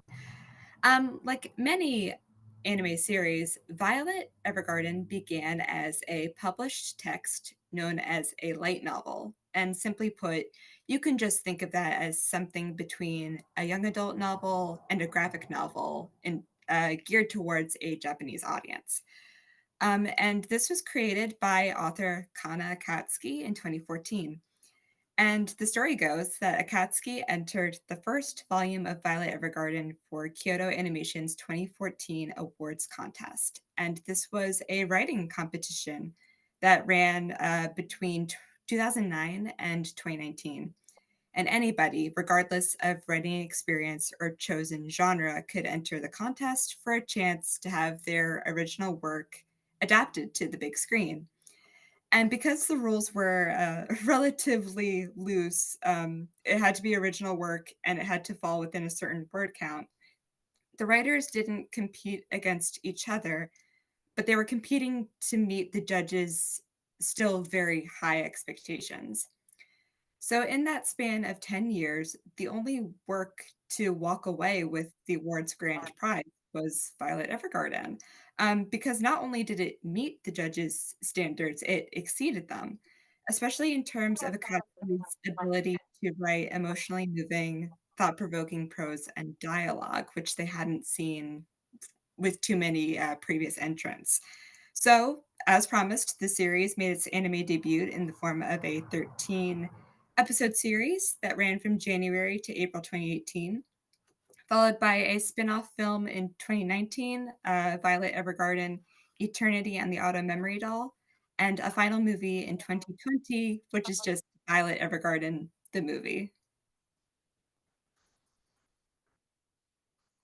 Take just a minute to talk about what Violet Evergarden is about. We're going to get into this in more depth in a moment. But for those who are unfamiliar with it, I think that this quotation we have on the slide is a summarizes it quite well. The war is over and Violet Evergarden needs a job. So Violet is someone who has been a child soldier. She has spent a lot of her time killing people from a very young age. And now that the war has ended, she doesn't really know what to do with herself. She doesn't have a strong sense of self, and she needs to find a way to understand herself and connect with other people. So, we're getting a lot of audio interference, Bronwyn. Are you? I think something's wrong with your mic. I'm so sorry for that. It's probably because the room I'm in is next to a busy street. Let me see if I can mute Oh, myself. okay. Thank you. Um, so So the series is really not about the war. The series is about how Violet is recovering from the experiences that she's had. So she gets this job as what's called an auto memory doll. And at first, it seems that an auto memory doll is someone who types up letters for other people who may not be literate and puts them into a format that other people can sort of receive and read and understand. As you learn more about auto memory dolls, it turns out that often their job is to express the thoughts that people can't express themselves, not just because they're not literate, but because they can't articulate it as well as they would like. And Violet is kind of an odd person to be doing this because she has very little experience expressing her own emotions. But as she does it, she becomes better at it, which is why expressing her clients' feelings also helps her to understand her own. Um, the series has basically two different types of episodes. Many of the episodes are about her helping a client. So she'll go somewhere and we'll learn about this client's life and their story and why it's important. And these are often very moving because they're these beautiful little stories that hold together. But a lot of them also deal with this ongoing plot about Violet and how she's learning to be a person, essentially, as she interacts with others, as she becomes a better auto memory doll, and as she grows into the adult that she needs to be. One ongoing theme throughout the series is that before she left the war, the officer who had been in charge of her um, had said, "I love you" to her, and so her journey. The thing that drives her journey, the reason that she's so interested in learning all of this stuff is because she really wants to know what "I love you" means. Okay. So, as we said, this is very much a discussion based module. And so, as such, our module largely revolves around examining the series and pulling out themes and topics that we can investigate together. And these are just a few of the themes and ideas that Annie and I have brainstormed as potential avenues for discussion. And for the purpose of this showcase, we won't go through this entire list in too much detail. But to give an example, we put Victorian and post World War I influences. So Violet Evergarden is fascinating because it's a fusion of genres. It ranges from fantasy to steampunk to quasi or even alternate history to coming of age. We've got it all. And it borrows from various time periods and real world events to influence its universe, including the Victorian era and post World War I Europe. And while the argument can be made that these are purely aesthetic choices, there's a potential to explore these trappings further through questions like, well, what does the Victorian era have to say about letter writing or women taking on roles as typists and or ghostwriters, and can we find any connections in the show? Or even can J.R.R. Tolkien's views on fairy stories and post-war trauma serve as a parallel for how we see Violet's story unfold as she stands in this liminal gap between ex-soldier and civilian, and what kind of creativity and healing can come out of that experience? I also want to touch on some of the different genres that show up in this story. I think it's really fascinating how it incorporates these travelogue elements. She'll go to different places to see her clients, and we kind of understand sort of what the place is and what their life is. It's very much a character study, again, not just of Violet, but of all of the people that she meets. It's very closely tied to this Japanese genre called Iyashikei, this healing type, where we understand um, where we can be soothed, or we can be healed by seeing calming things around us, or by seeing the ways in which it's actually kind of okay for Violet to be after the trauma that she's experienced. I also wanted to note for this audience that I think this is actually a very appealing series for Tolkien fans specifically. I don't think that there's a lot of thematic similarity, or there's not a lot of subject similarity, but there are some thematic similarities. I think that there's a lot here about how important it is to hope, to have feelings. It's very like not all tears are an evil. And just briefly tying into Annie's perspective of the show as a travelogue, I also see Violet's story as a kind of a three-part healing journey, which happens to be the focus of my Signum master thesis. So a departure from the familiar, a physical, emotional, and perhaps even in some ways a spiritual transformation, if that's how you choose to interpret it, and a return. So there is very much a there and back again story going on. Um, and by watching Violet come to terms with her time in the war and slowly learn what it means to love and to understand humanity, we are invited to travel alongside her through a variety of gorgeous environments, interacting with so many cultures and people. And we get to experience not only how she recovers from trauma and loss, but how her journey inspires others to heal and even begin their own journeys. And that can be physical or metaphorical.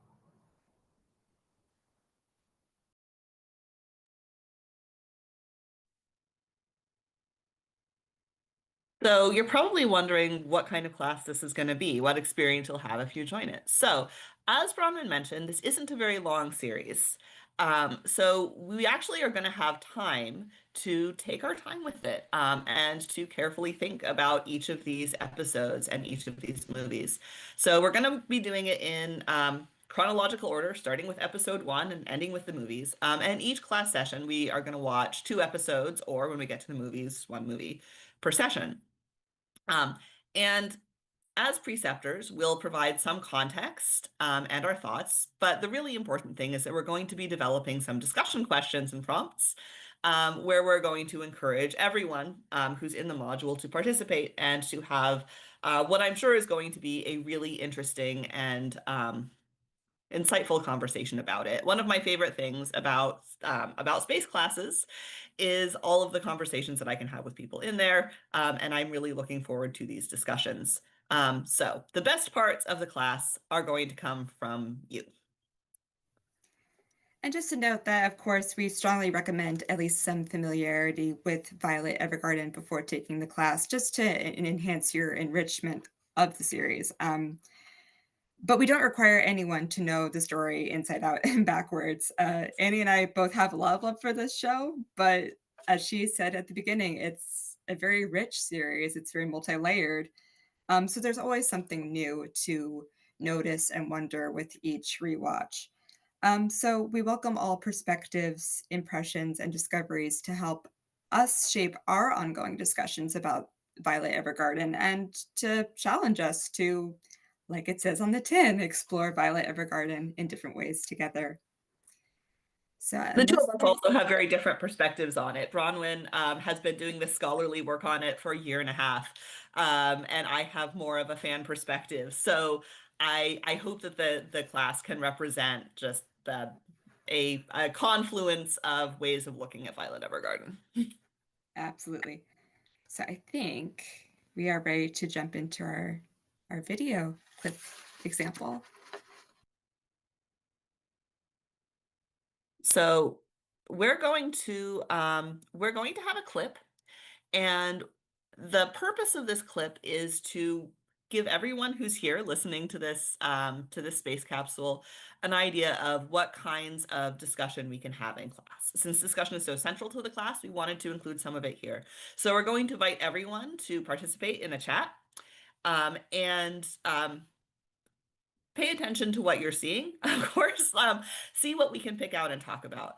You may want to think back to some of the themes we referenced earlier, but I'm really interested in what everyone here learns about this. Let me give a little bit of context for this clip because it comes right in the middle of the series and it comes right in the middle of an episode. But this is one of Violet's clients.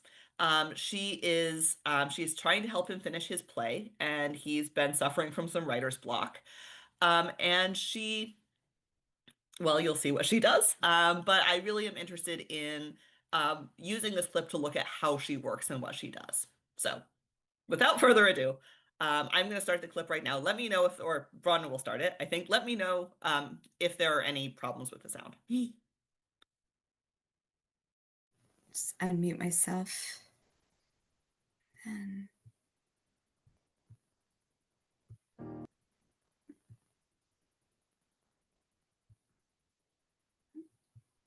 sorry, 1 second.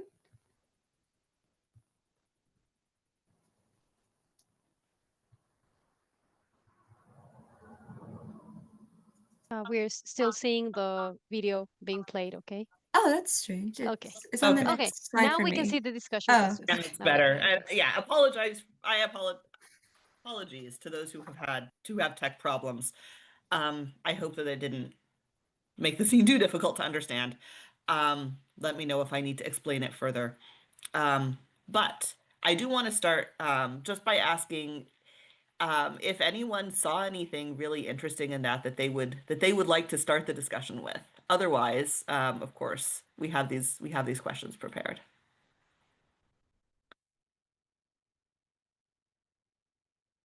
Yeah. One of the things I really like about this episode is it's set during the fall, right? And you really get those colors and the leaves on the lake.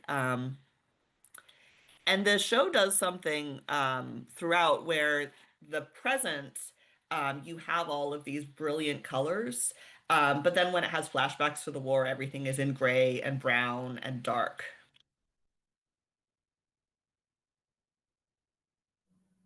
The visuals are stunning, Barbara. I agree. And it just goes to show how much variety there is throughout different anime series. Some are very simplistic and look closer to watercolor. And then there's Violet Evergarden, which is just so lavish that I have no problems rewatching just for the visuals. And the water is very, very beautiful too. And I think something about the extreme realism, right? And I say realism not because this is what it really looks like, but because it's so detailed and believable, right? I think it would be really. We did not prepare a discussion about this for today, but I think there's a definite discussion to be had about why the show adopts these really these extremely realistic visuals. Why does it want it to look like this? I think partly it's we want that intensity of experience that Violet is also experiencing. Yeah, and water looks wet. That's not easy to do.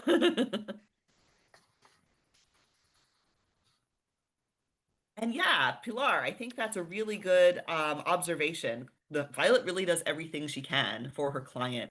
And I talked before about how she really comes in as a typist, and then learns that the job is much more than that.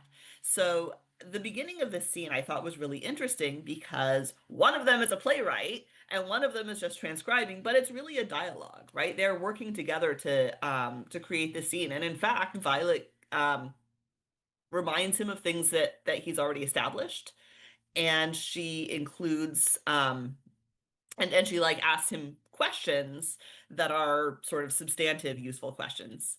I know Rob is going to tell us we're running close to time, so thank you, Rob. All good. We still have about 5 minutes. Thank you.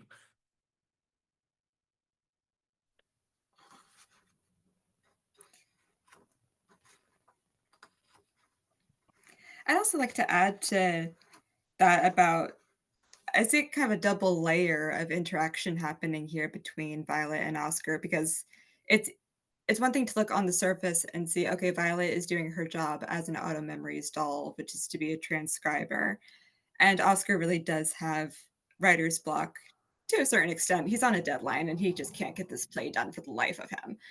Um, but as you think closer about it and you realize that Violet is actively listening to what Oscar wants to do with this play, she's asking questions. She's reminding him of things that happened to Olive previously, to kind of help get that relationship and that mutual creativity flowing. And then for Oscar, it's, yes, he is stuck, he's in rut, but it's also this outlet for him to make peace with the fact that he has experienced great loss in probably not a long span of time.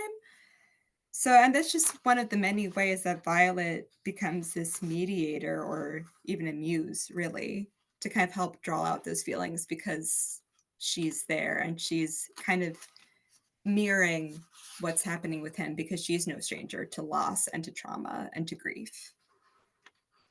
And I think even with Violet's experiences with grief and loss, um, she doesn't really Oscar's had an experience that Violet has never had, right? Like he was a parent to a child and that child died, and Violet didn't know her and doesn't know what it's like to be a parent. But despite this sort of gap in experience, she's still able to ask the right questions and be the right kind of presence to help Oscar get through it. I think it really speaks to the value, which I think is a major theme in the series, of being able to connect to other people even if you don't have that shared experience.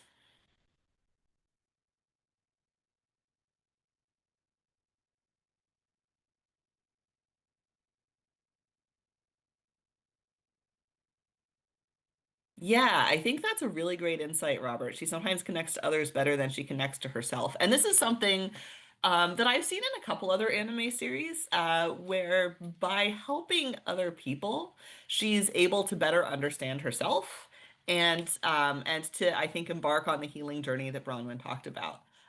So healing is not this selfish, sort of closed in kind of process. It's a process of connecting to the world, understanding the world, and then sort of beginning to be part of it. And Oscar's grief is different from Violet's, but Violet is only beginning to understand her own grief. And I think that Oscar is also a real catalyst for her in doing that. So there's a mutuality to that relationship. Yeah, Jen, exactly. Exactly. She's seeing how someone else processes it, and learning, right? It's what one of the directors of the series calls this phenomenon the Violet prism effect. So it's this idea that as Violet goes along, what she's experiencing, what she's learning, is constantly reflecting back to her clients or her peers, her coworkers, etc. So everybody is kind of growing and journeying together, even though their backgrounds or their walks of life might look really different, but there is something kind of connecting them all. And I think we need to wrap up, so I will just jump to the last slide very quickly. Thank you, everyone, for attending this capsule and for engaging in this discussion with us. I love the series a lot, and I hope that you can join us in January. Yes, thank you so much, everybody. Well, thank you both. This is great. We would love to have our audience check out the iteration page. We are still looking for votes. This is a candidate module. And Bronwyn, Annie, you both bring such a unique perspective, scholarly and fan insights to this. And so we would be delighted to see this run. In fact, whenever we get our 4 or 5 students that we're looking for for any of our candidates, we need about 4 votes. We do a dance as a team. It is so exciting, and we would love to see this run. So please vote. And if you don't have a token to do it, but you want to stay out, keep it on the radar, add it to your wish list. All right, Annie, Bronwyn, great to see you. Thank you again. So I'll just post in the session here where you can get that information. Over to you, Pilar, for our next session. Thank you, Rob. And I think we are ready for the last capsule of today. It features our general humanities sector, and it is called A Sip of Tea and Tea Culture, A Spoonful of Brew. It is presented by Dr. Robert Steed. And Dr. Robert Steed holds a PhD in History of Asian Religions from the University of Iowa, Department of Religious Studies. He is Professor of Humanities, East Asian Cultures and Religions at Hawkeye Community College, and a lecturer in Asian and World Religions at the University of Northern Iowa.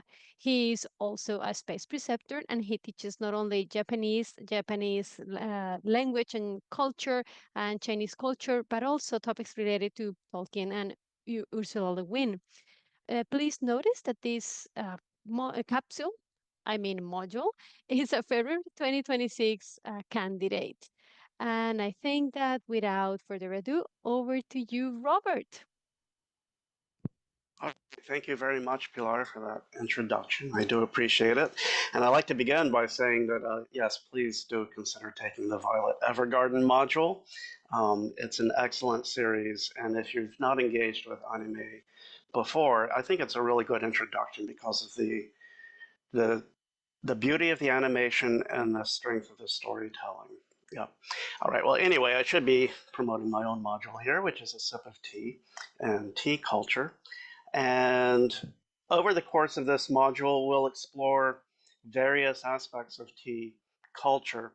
And by that, I mean, we'll be as comprehensive as possible. So certainly we'll address the kind of lighter topics, the more, I guess, fun and enjoyable topics of the types of tea and the way that tea is categorized, different ways in which tea is enjoyed around the world. Chinese Gong Fu tea ceremonies, Japanese tea ceremony, Russian, some of our culture, of course, British customs like high tea and low tea and the differences between them and how to participate in them. But we'll also locate or situate those topics within a larger stream of putting them in their cultural frameworks and their historical frameworks, because like with almost anything that humans are involved with, there's a shadow side to tea culture. Probably the greatest example of this would be the British, in particular, the British desire for tea in the Victorian era, driving both the opium trade with China and the slave trade in the Atlantic. Uh, Slave labor in the Americas producing largely sugar for sugarcane, for sweetening tea and pastries, and the opium trade in China being a way that the UK tries to redress trade imbalances with China because they're buying so much tea from there. So we'll look at this economic history of tea, political, and to some degree cultural history of tea as we go through this module. So I see it as alternating between a kind of yin and yang of the light and enjoyable and fun and pleasurable aspects of tea culture with some of the things that are often placed in the background of our attention that are a little sadder and a little more tragic that's also associated with tea culture. So for today, I have a sample presentation. This was actually material from information that we'll be covering in our first class session. And of course, I only have 30 minutes here and 8 hours in the module, so I'll be covering a lot more than what we do here. But I would like to get started with that so you have a sense for how the module will run. This format is a little bit different than a typical space module in that if I invite participation, here it seems like it has to be in the chat. but in the actual module that will be running, you can all use your microphones. You can appear on camera if you prefer to do that. And I think that's often a little bit, at least having that option is a little bit better way to carry on a conversation. But we will do the best that we can with our module today. I will be primarily lecturing or just presenting the information, preceptor framing in the space capsule, but I fully invite anyone who's watching to make comments, to ask questions, to deepen points that I'm making as we go along. Participation is always better than just one guy rambling on forever. Okay, so let me go to my prepared slides.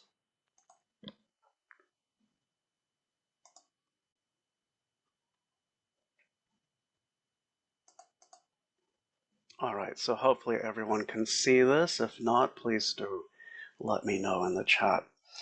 So here we have the title of the module, A Sip of Tea and Tea Culture. The title of this space showcase was A Sip of Tea and Tea Culture, a spoonful of brew, because we're just getting a little bit of this today.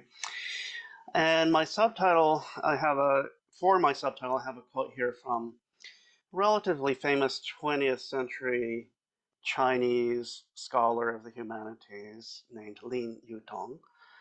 And he writes, "There is something in the nature of tea that leads us into a world of quiet contemplation of life." Oh, let me check the chat. All right.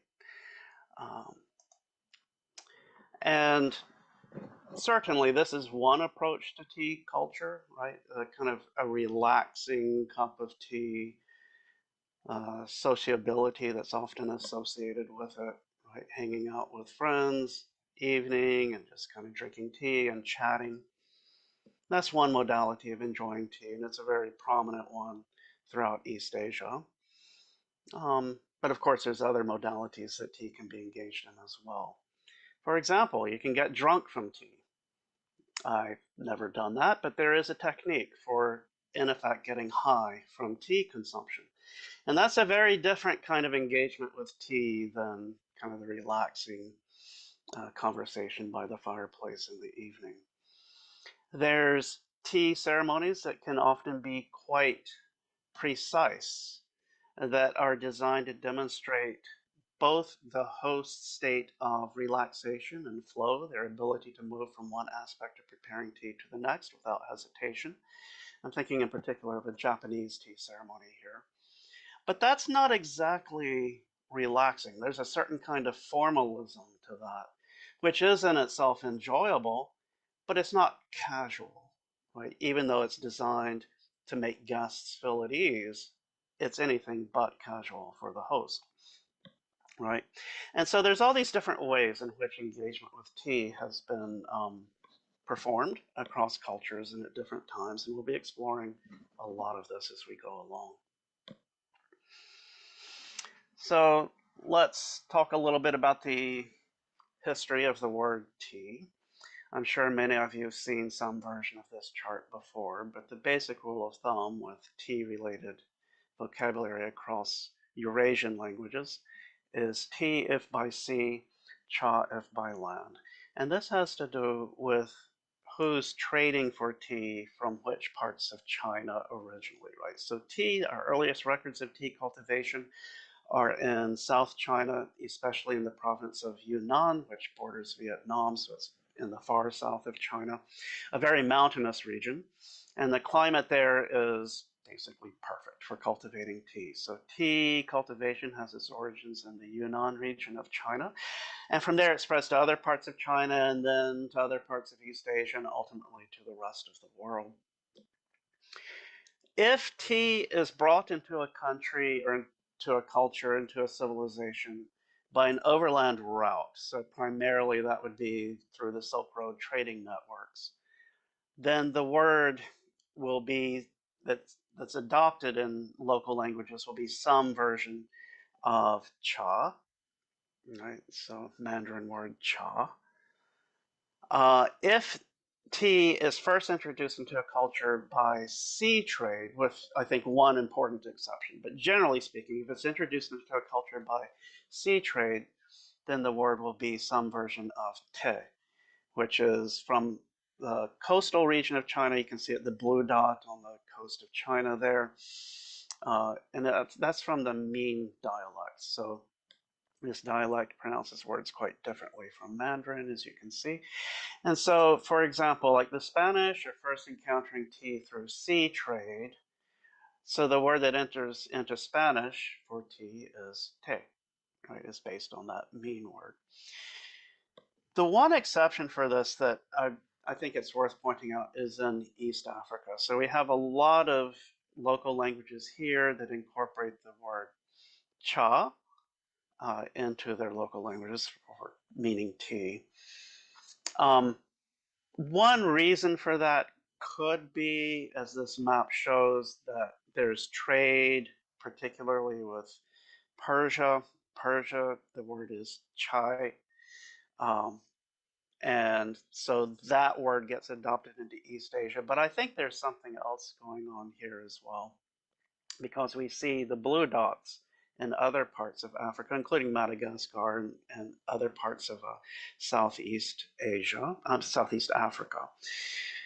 And I think what's going on there is this part of the world is part of the larger Indian Ocean trading sphere. So they are getting their word for tea from what we currently call Sri Lanka and the southern tip of India by sea across the Indian Ocean. And so that word te becomes predominant in those languages. If you look at Europe, you can see that most of Europe, particularly Central and North Europe, has some version of the word tea, te. There's a few exceptions. Portugal, because their first encounter with it is actually by land trading with Arabs. So it's an interesting map. It kind of shows both the linguistic and the kind of the trade route dispersion of tea historically. Again, let me, well, my Zoom bar won't get out of the way. I'm trying to check the chat. Okay, there we go. Yeah, the Sea of Japan is overlapped. So that is excellent, Minako-san. That is a special case, right? Because Japan and Korea have such close trade connections from early times with China that, yeah, they're trading from the north. And yes, that's a major exception. Phil writes, variants chai, te, chai. Is there a hidden character that I can't see to distinguish number 1 from number 3? I think no, there's not. Not that I'm aware of. Now, I'm not familiar with Persian or Hindi or, South Asian languages to the degree to be able to say with a 100% degree of confidence that there's not a difference. But these words are basically romanizations based upon pronunciation of how the term would be pronounced in those areas. So I don't think there's a difference. Yeah, Joe writes, those pink dots in East Africa, how well do they overlap with the tea-producing regions of the continent? Let me go back to the previous slide then. They overlap pretty closely. Kenya in particular and the kind of the Swahili-speaking regions of Africa are often tea cultivating regions. In fact, one of my favorite teas that I drink personally is from Kenya. And that tends to surprise people because, particularly in my professional life, I'm associated with East Asian cultures. But I like this Kenyan spice tea that I found. And yeah, that overlaps with the Swahili speaking regions of the world. Yep. All right. So again, another map. We won't dwell on this too long. Our time is greatly limited here, but it shows in a little bit more detailed way the dispersion of the word tea across Eurasia. And you'll notice there's one little region here, the Wu dialect, where the word is pronounced still differently as something like zo, zo. But that doesn't get transmitted out of that locality because there's not much, it's not an origin point for the trade of tea. Okay, here we have, I should just keep the chat open, shouldn't I? Yes, Yes, Bethany, I agree with it. Kenyan tea is delightful. It's fragrant, and somehow it always seems very fresh. Um, who here has heard of Russian Earl Grey? Just curious. So I'll let the group respond to that, since the question is directed towards the group. Here we have a map of the world's. The title says the world's biggest tea drinking nations, but that's not quite right. It's just a map of rates of tea consumption around the world. With the more intense the pink, the greater the consumption of tea on an annualized basis. And of course, the UK is pretty high up on the rankings there, as is Russia. But Turkey outstrips everyone, right? So Turkey, in a sense, is, or Turkey, right, is in a sense the uh, center of tea drinking culture in terms of consumption in the world. And if you think about when Turkey was part, or kind of the dominant part of the Ottoman Empire, and how extensive the Ottoman Empire was, tea drinking was really introduced in many ways into other parts of the Middle East through the Ottoman Turks, who had their own connection with other Turks in Central Asia, and they're connected to tea culture in China and other parts of the world. And so they become the great transmitters of tea over land across, at least in the direction of the West.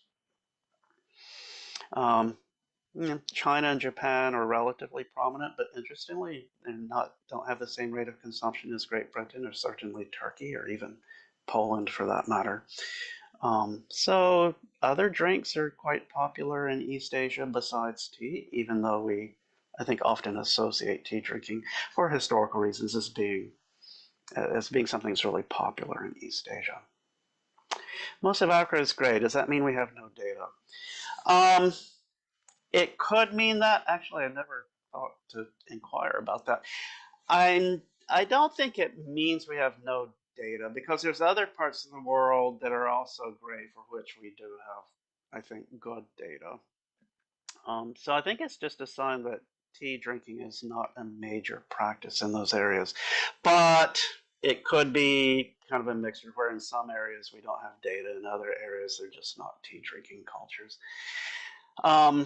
Mongolia would be one example. Certainly tea is heavily consumed in Mongolia, but it's gray here, so I guess we'd have to interpret that as being a region of no data available. Okay. The actual name of this, and the actual primary topic of this module is tea classifications. Of this space showcase is tea classifications, so I should probably move on to that. I will say that in the module as a whole, we're focusing on tea, and I mean tea in a technical sense. Tea, to be tea, technically, has to come from some version of the Camellia sinensis plant, which is the tea bush. Now, there's two varieties of this. There's a tree form and a bush form, and we'll chat about those at a little bit more depth in the module itself. But this classification is the one for tea proper. If you're drinking tea that does not have this in it, so we think of like herbal teas, and we tend to use the word tea in actual spoken English pretty expansively to refer to a whole variety of brews that are made with hot water and some sort of infusion of leaves. Technically, anything that doesn't have the camellia in it is a tisane, right? Tisane. And this module, we exclude tisanes, right? We're focusing on the tea plant and everything that's done with products from the tea plant. I've been watching a lot of Poirot recently, Agatha Christie's detective, and he's very clear that he does not drink tea, he drinks tisane. He does not like tea. He has his own herbal tisane that he's always ordering everywhere he goes. And so, yes, he's making this distinction that I'll be making as well. Of course, as you're ordering your herbal teas wherever you are, I'm not being prescriptive, right? You can use the word tea however you want.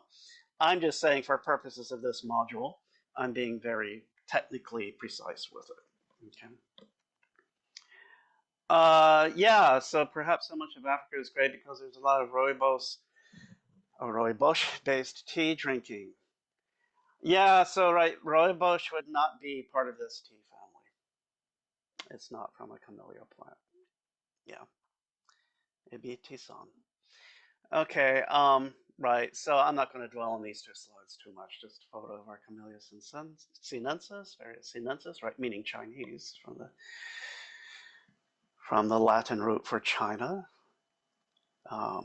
which is related to the word ceres for silk, which is related to our Silmarillion character, Miriel, mother of Feanor, who is called Ceres. And I think she's a weaver. And so Tolkien is connecting her in a he's playing a linguistic game, right, an etymological game, connecting her to silk, to the east in some way.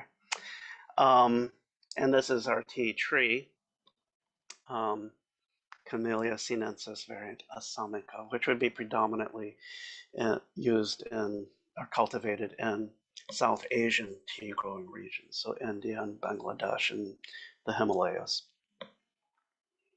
All right, classification. So this is where we want to maybe slow down a little bit. There's several varieties of tea as a drink. It can be prepared in a variety of ways, as I think most of you are aware. But one of the things that we'll be doing in this module is really exploring in depth the complete variety of ways in which tea is prepared and produced, to the degree that time permits. We'll also focus on basic tea vocabulary, kind of the adjectives that are used to describe the qualities in a technical sense of various kinds of tea. So like when you see a Lipton tea commercial and it says it makes a brisk cup of tea, that term brisk that they're using actually has a technical definition within tea drinking culture. And so we'll be covering that kind of vocabulary as well. Yeah, this would be a Assam tea. Yeah, that tree from the previous page would be Assam tea. And we're not going to do this in our capsule today, but I do have some information on decaffeinated tea and how that process works and some of the problems with decaffeinating tea, as well as some of the advantages that offers. Okay, in terms of our varieties of tea, we have several major categories. And I'm going to diminish the chat for just a minute. Okay. So in order of degree of fermentation, basically the longer that tea leaves are allowed to dry and ferment, the darker the tea that they make will be in the cup. So the least fermented is white tea, and then we have yellow, and then green. Right, so green, I think we tend to think, and by we I guess I mean in the Anglosphere, right? We tend to think of green tea as being relatively lightly fermented, and I guess it is relatively, but there's still fermentation there, much more than what we see in yellow and white teas. Oolong, literally meaning black dragon, but it's a kind of halfway point between green and black tea. So it takes a good oolong actually has a kind of a bright golden color to it. And then we have black tea, which in the Anglosphere is, I think, kind of the default tea. When we use the word tea, I think what most of us default to is black tea conceptually. If we're talking about some other kind of tea, we have to put the qualifying modifier on the word tea, right? So if I want green tea, I have to ask for green tea. I can't just ask for tea, because if I do that, I'll probably get black tea, right? This is different in East Asia. So in China, Korea, and Japan, the conceptually default unmarked category of tea is green tea. That's your basic daily drink, green tea. If you want something else, you have to specify that. So if you want a black tea, you'd have to call it that. To further complicate issues, what we call black tea in English in East Asian languages is red tea. So they're saying the color of that brew is red or reddish, we are, for whatever reason, interpreting that color as dark or blackish. In a way, I think East Asians, I might be partisan here, but I think they are 5 minutes. All right, I think they are, in a way, they're correct, right? If you actually look at what we call black tea in a glass in, standard light, it has a very prominent reddish tone to it. So in East Asian languages, you ask for red tea. And then there's another category called dark tea. And each of these categories has their own special characteristics. I only have 5 minutes, so I'm going to blast through the next several slides. In the actual module, we'll move much more slowly and in depth with them. So white tea is the least oxidized, least fermented. It has a very light, almost clear, watery color. Often you can get a cup of white tea and it's difficult to distinguish it from water in terms of its appearance. It has an extremely mild taste, which is quite sweet. And white tea is made from the very first plucking of tea leaves as they are sprouting from the tips of tea bushes. So this is like the very first harvest of tea in the year. It's kind of rare, right? Because that doesn't last for a very long time. That gets harvested pretty quickly. So white tea tends to be a little bit more expensive than green or black tea. Culturally speaking, in the cultures that drink white tea, you don't add milk to it or sweeteners or anything because the tea already has such a delicate flavor. You just overwhelm it if you add anything to it. The point of this tea is the subtle sweetness. That's what you're drinking it for. If you want something that's more strongly flavored, you get a different tea than this. Yeah, we have popular varieties of white tea. So you can see they have all these kind of poetic names. Chinese names tend to emphasize images and poetry. English tea names tend to emphasize more like points of origin. Anyway, so we have Injun, Silver Needle, Baimudan, White Peony, Shoumei, Longevity Eyebrow. I love that name. Gongmei, Tribute Eyebrow, Xingongyi, New Craft, and so on. Yellow tea, I'm not going to have time to really go into this. It's the rarest of all of these teas. It's considered to be a premium tea. It's produced through a process where the tea begins to be fermented and then it's sealed in a container, usually kind of a clay tube that is sealed to air. And bacteria are allowed to work on the tea leaves. They don't exactly continue fermenting, but the bacteria gives them a kind of special, like funky flavor, right? And this tea is so rare that a good, like a good batch of it, let's say you buy an ounce of it, an ounce of it can go for hundreds of dollars. This is not a kind of tea that you're regularly going to find in your local tea shop. It too has a variety of names and places where it's made. Again, in the module, we'll focus on that in much more depth. Green tea is probably, other than black tea, the one that's most familiar to us in the English-speaking world. Green tea is very lightly oxidized. It too is often made from kind of the first round of harvesting of tea leaves from the bushes. The leaves are, however, allowed to sit out and to begin the process of drying and withering, which of course involves, it sets the stage for a certain degree of fermentation as well. This is the most popular form of tea in Japan and is widely popular elsewhere in East Asia particularly. The English-speaking world tends to make green tea pretty badly. There's a kind of a way that you have to brew the water so that the tea doesn't come out bitter or fishy tasting. A lot of my students in the classes that I teach, when I'm talking about tea, they're like, well, we don't like green tea because it's always bitter. And I'm like, that's because the water was not handled correctly. If it's brewed correctly, green tea is actually sweet. And of course, it can have a kind of herbaceous, grassy component to it. It depends on the particular kind of tea. But the overall flavor should be one that has a sweet quality to it. Green tea is very healthy. It's high in polyphenols, antioxidants, and calcium. I have a story about Mao Zedong, who was, the communist leader in China, who was afraid of the dentist and never went to the dentist, and he kept trying to treat mouth ulcers with green tea, and that probably drove him a little bit crazy. All right, so I see we're out of time. Anyway, as you can see, I have varieties of green tea, oolong. We just keep going through all these varieties. Once we cover these varieties, we turn our attention to the cultural framing, like tea ceremonies, tea practices, how tea is enjoyed across cultures, as well as the economic and political history of tea. So anyway, I hope that this topic is of interest to you. Again, I'm offering this module in February, so please do remember to wishlist it if you think you might want to take it. And I'll hand it back to Pilar. Thank you so much, Robert. This was great. And I actually want to drink tea right now. So, yes, this was fantastic. Please check out Robert's offerings as well as this candidate module for February 2026. If you wish list it, we'll reach out to you. So, thanks again. And Rob, over to you. Thank you, Pilar. Thank you, Robert.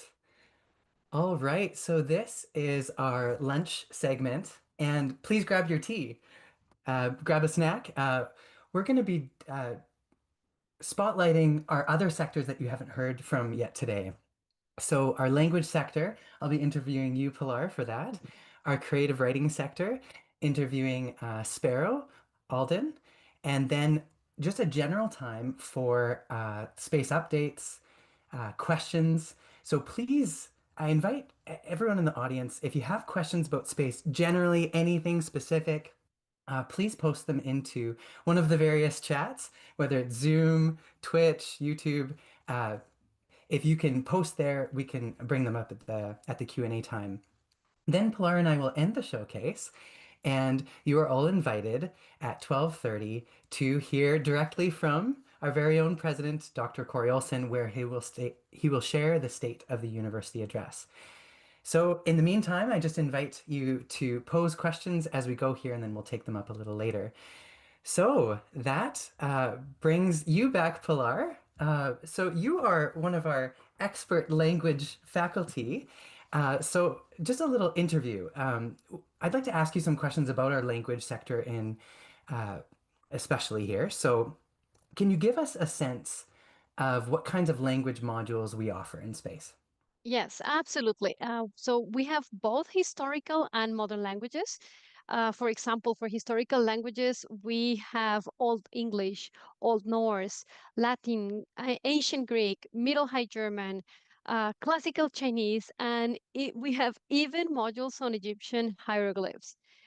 From the part of modern languages, we offer Japanese, Norwegian, Swedish, Spanish, Mandarin, and German. That is quite a variety, hey? And you know, whatever we're missing, if a student is looking for a particular module, just write us at space@sigmu.org. We're constantly growing our program and finding new expert faculty to teach these modules. So yes, thank you for that list. So historical, modern languages, and quite a number of them. Are these courses available at different skill levels, Pilar? Yes, we have from beginner to advanced.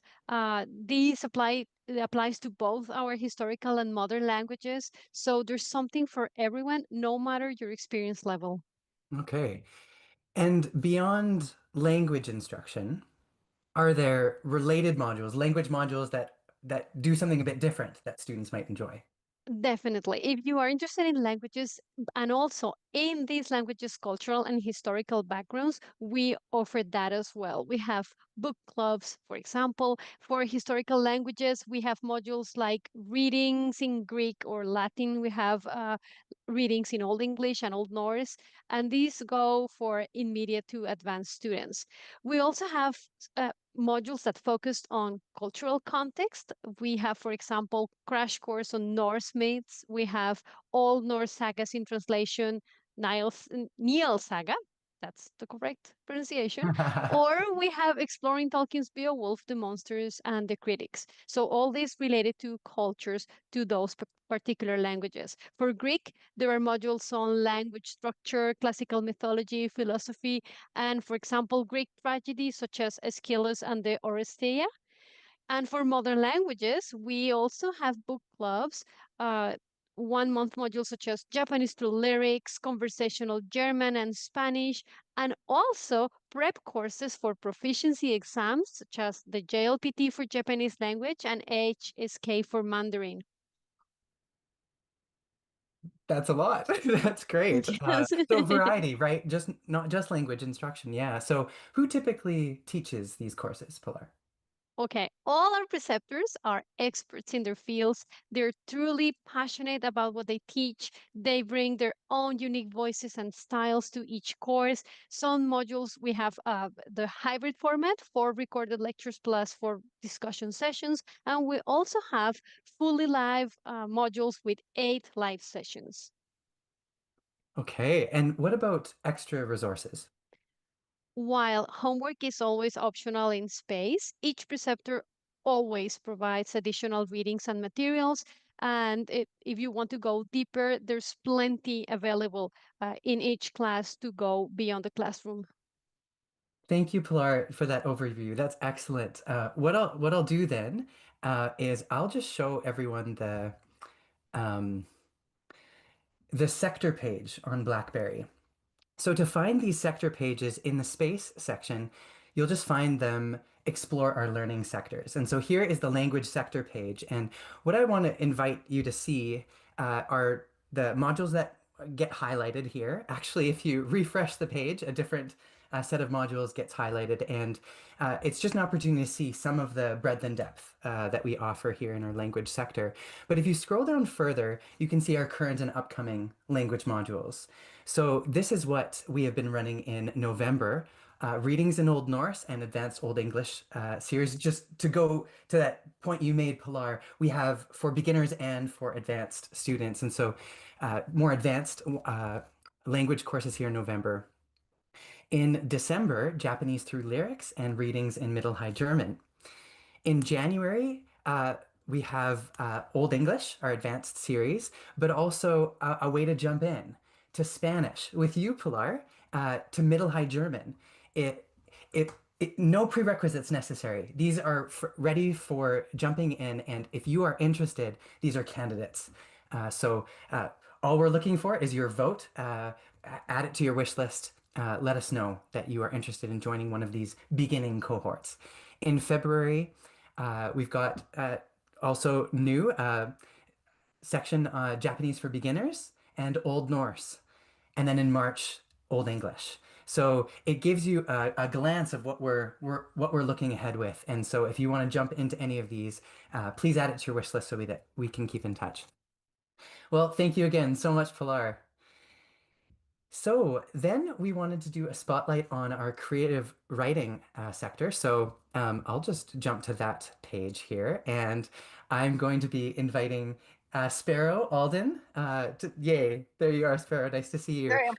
So Sparrow is she is one of our beloved preceptors in building this department with us, and so we'll be interviewing her about the exciting things ahead. So if I scroll down to the current and upcoming section here, Pilar and Sparrow have been offering a co-module this month, Fairy Tales and Adventure from the Writer's Perspective. It's been a delight.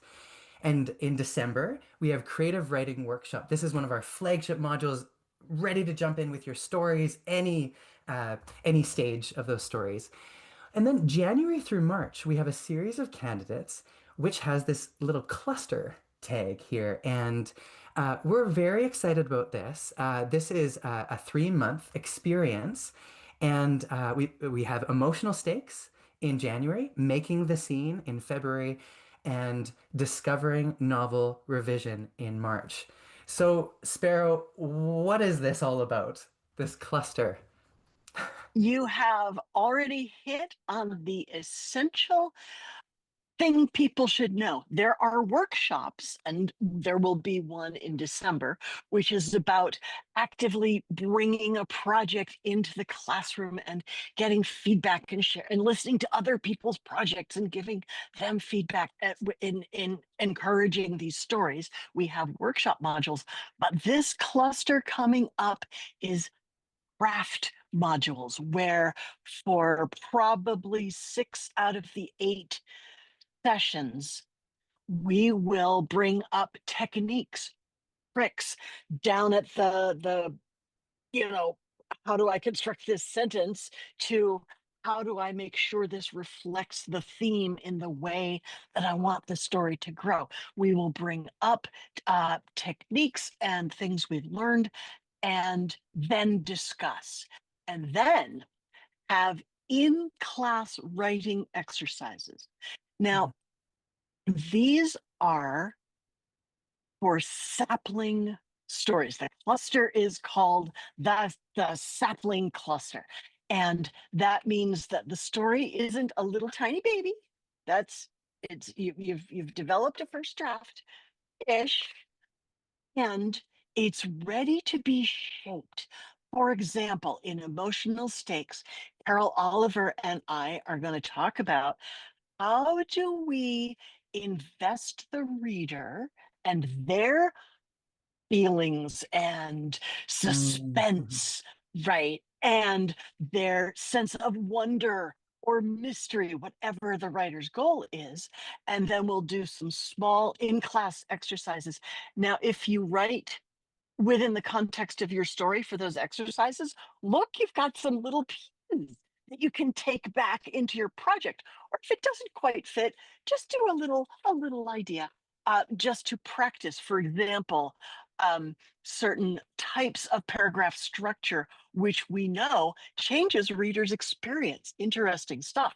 And how do we heighten the emotional stakes for the characters, Mhm. which is an indirect way of reinvesting the reader in what's going on. In Yes. February, Making the Scene, we're talking about each scene within, and maybe you're writing a short story, and perhaps it will be 5,000 words or so, and there will be a few scenes in there that move the action along or the character's development. Maybe you're writing something much longer. Some people come into this with novel plans, and Yes, right. I encourage people to write me all kinds of stories to read. That's my goal. Is I want lots of stories. Oh, So that's if fantastic, you Sparrow. it, Yeah. it is. And each scene gets certain pieces of structure to keep it nice and clean and to make sure that it contributes to the story moving forward. And finally, in revision, by the time you've got a draft, you know what different emotions you want to pull from the characters and the readers, and you've got a nice, secure structure to your scenes. It's time for the revision of the muddy middle. And I have Mhm. discovered how much fun revision is because Kate Gonzalez showed me. He said, well, let's make a reverse outline and let's look at this level and let's look at the character level.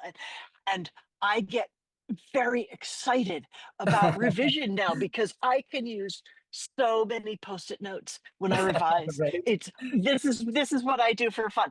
And I'm taking too long, but that's what happens in the classes. We have a craft concept, a Mhm. discussion, and in-class exercises, and 2 days a month we'll check in on people's stories and how are you doing. Oh, that's That's what fantastic. happens. So that is our sapling cluster January through March. And so please vote on the first of the series to join in for the full experience. It is a candidate you're seeing here. So we're looking for at least 4 writers to join us. And Yes, we have offered before in Space a 3-month seedling cluster. So these that's are correct. Last clusters summer. for Baby stories. baby stories, and then this, if it's more developed, even if it's not like Sparrow described, you can jump into our sapling cluster with these themes. Absolutely. And if you can only take one of them, that's fine. This Mhm. is for your convenience. They do stand alone, but if you can take them together, you get a more robust experience. Yeah. So I'll be speaking about tutorials briefly a little later. Okay. For those who are ready to jump in one-on-one with one of our Yes. faculty members, and Yes. you've got a working draft here of a of your novel. So You've got a um, strong story. It's ready for tutorials. And you have established when it was a younger story, your yeah, presence in the community of supportive fellow writers. wow. So Sparrow, what happens to stories and writers after these modules with us? Well, number one, take more modules. Right? And number two, write more stories. Ooh, Diane's coming in with a new story. Hooray. Hey, So write hooray. more stories. Um, we have a community on Discord where we give each other encouragement. Some people like to share how much I've written today, or, oh, woe is me, I cannot write. And then I put my glasses over my nose and say, go write. And it works. It totally works. And you might go to Signum tutorials for one-on-one work with a preceptor. And you might, when your story's ready, you might consider, and I strongly encourage you to consider, submitting it to the collaboratory. Anyone can get a subscription to the collaboratory. It's less expensive than Kindle, and read the whole library, which includes short stories by me, lectures by Amy Sturgis, entire novels by Julian Barr. And you can submit your work. And there are quite a few space writers who are now, quite a few, a nice handful. I'd love to see more space writers represented in the collaboratory. So that's that way I get to read them all, which is again the whole point. Well, Sparrow, thank you so much for speaking to these upcoming modules, and just it's been so exciting to have you and our creative writing team of preceptors building out like this and offering these kinds of experiences. So thank you so much for joining us today. That was great. Absolutely. Okay. So we're kind of entering that last phase where it's just a chance to answer questions, to go over some common questions that are asked. And so maybe I'll begin there with just some common questions that we get. So everything lives on our BlackBerry course management platform. And so if you go to blackberry.signumuniversity.org, you can check out every one of our courses that we're offering. So once you log in to BlackBerry, you can visit. Oh, and BlackBerry. Why the rabbit? Uh, why this image? Well, it's lovingly named after BlackBerry and Watership Down. Yes, yes. Good, Sarah Jameson. Yeah. So when you log into BlackBerry, even when you're not logged in, you can visit the explore our learning sectors to get to know who we are, what kind of areas we're offering in space, get to know our preceptors under the space directory here, meet our team, and if you go to one of these monthly pages, you can see at a glance here all of the modules that we are offering right now in November. But what I want to direct our attention to, just speaking generally, is to say that we run space in a 4-month cycle. And right at the top of this page, you can see we've got these different months. And so I'm going to actually go backwards here.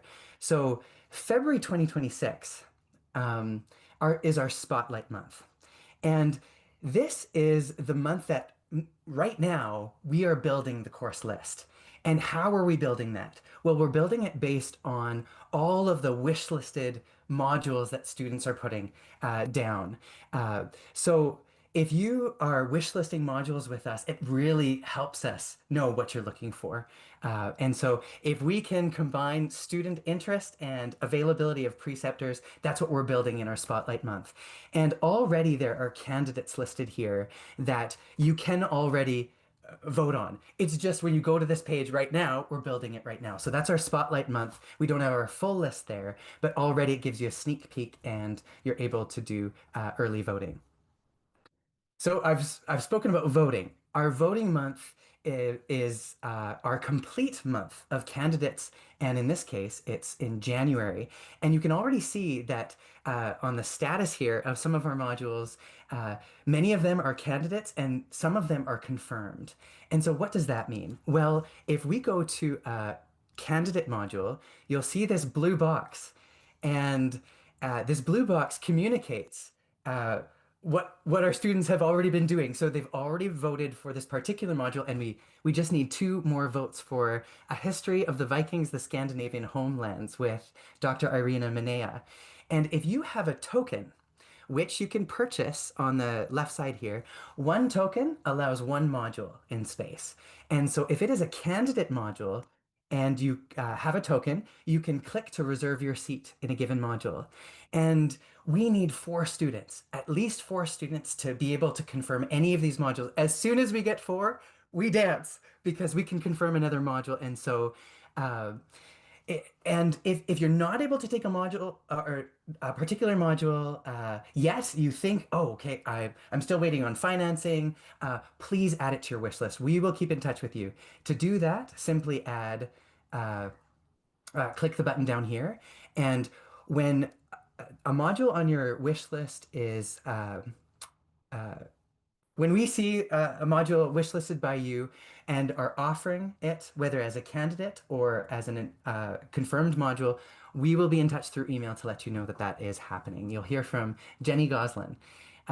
So keep your keep curating your wish list. It lets us know what you want to see offered.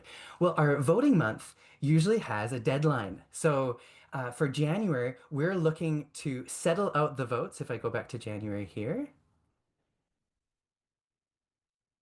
by December 1st. So a week and a bit from now is usually a very big voting time as students are committing to their schedules and seeing what works with their calendar. And you can see the days and times when these modules are offered, and in more specific when you click on the iteration itself. But voting is not complicated.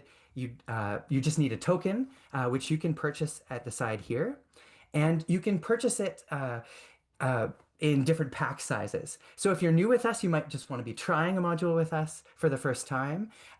Some of our regular students may purchase larger packs, which reduces the price per token. So that option is available as well. And again, one token is one module in space. And with that token, you can vote, as I did on the January page here, or if you have a confirmed module, you can just enroll directly in that module. So if I were to go to Dr. Larry Swain's confirmed module here, you'll see, instead of a vote button, an opportunity to enroll with your token in that module directly. And so that is our voting month. And our confirmed month is the list of modules that our complete list that we're running in December. And so you still have a week before these modules, in many cases, are beginning. And so there is still time. Please join in December to one of our modules that work with your schedules. So that is our confirmed month. And then our in progress month shows you what we are currently running. And so it gives you a bit of a sense when jumping to the Spotlight month, we're building that list based on your wish lists. This program is community driven. It is our students who decide what we run in space. And so that is one of our, we get lots of questions about how voting works, how wish listing works, and that gives you a bit of that picture. So I also wanted to show you our jump in ready modules. So right now, if you're looking at all modules, it will include some that are part of an ongoing cohort. And so if you are new to space or you're just looking particular in 1 month to join us, as opposed to maybe successive months to try things out, please check out our Jump In Ready modules. On any of our monthly pages, they require no prerequisites. They're ready for students to just try a new sector, a new area with us. And so you can check those out on the monthly pages just by going to the Jump In Ready filter at the top.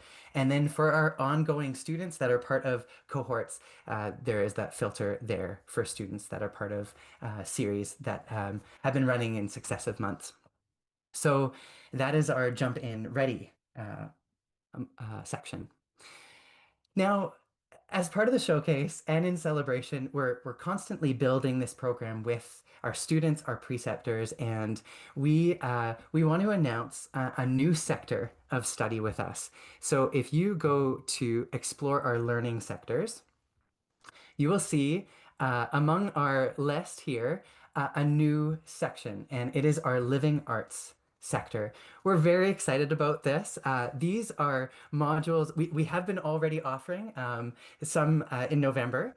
So we have Praise Moyer doing her watercolors, learning watercolors module. These are modules that bring craft into daily life. They're practical modules building certain skills.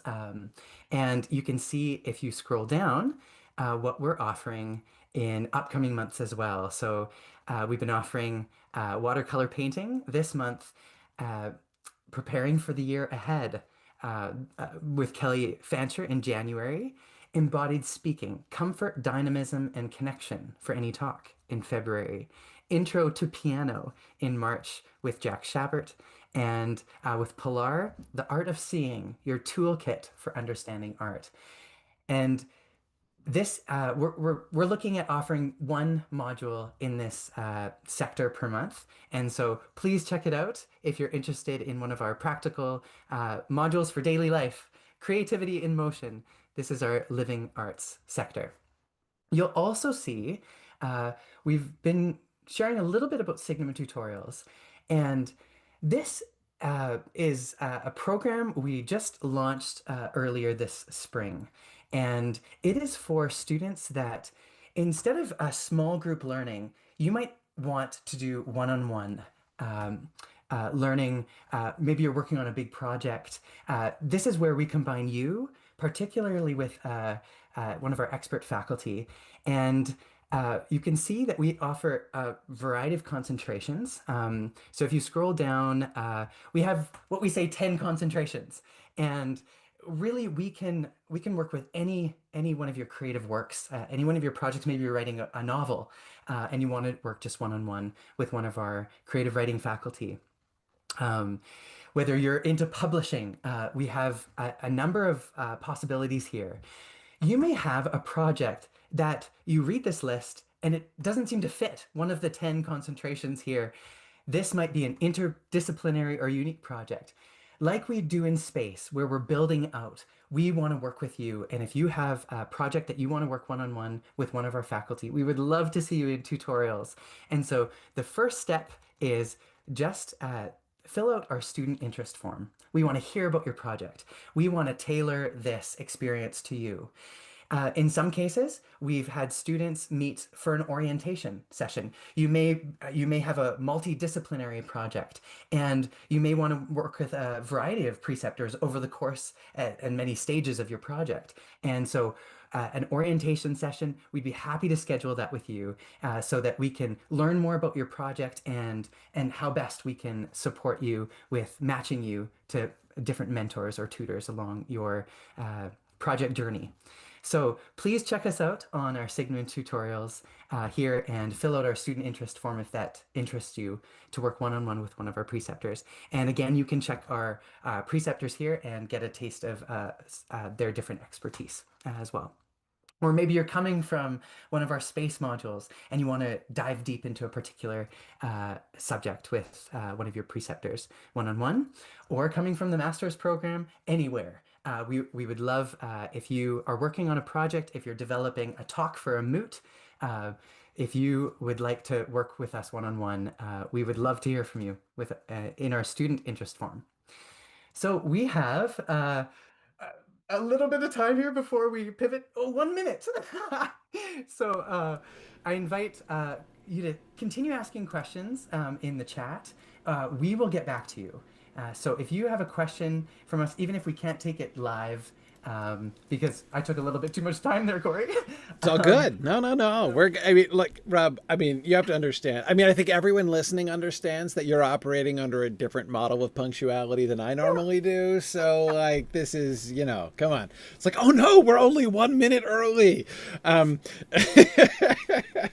that is fantastic. Yeah, no, it's awesome. I wanted just to jump in real quick to echo if I can. I think, can I just talk for a little bit about the tutorial that I'm doing? Because I think it's a marvelous example. Somebody contacted us because the project that they're working on is they want to found a new university. And so they're like, can I do a tutorial on founding a university? And I'm like, sure, let's talk about it. So I'm going to be meeting, with this person, and we're going to be talking about, he has a vision for a new school that he wants to begin.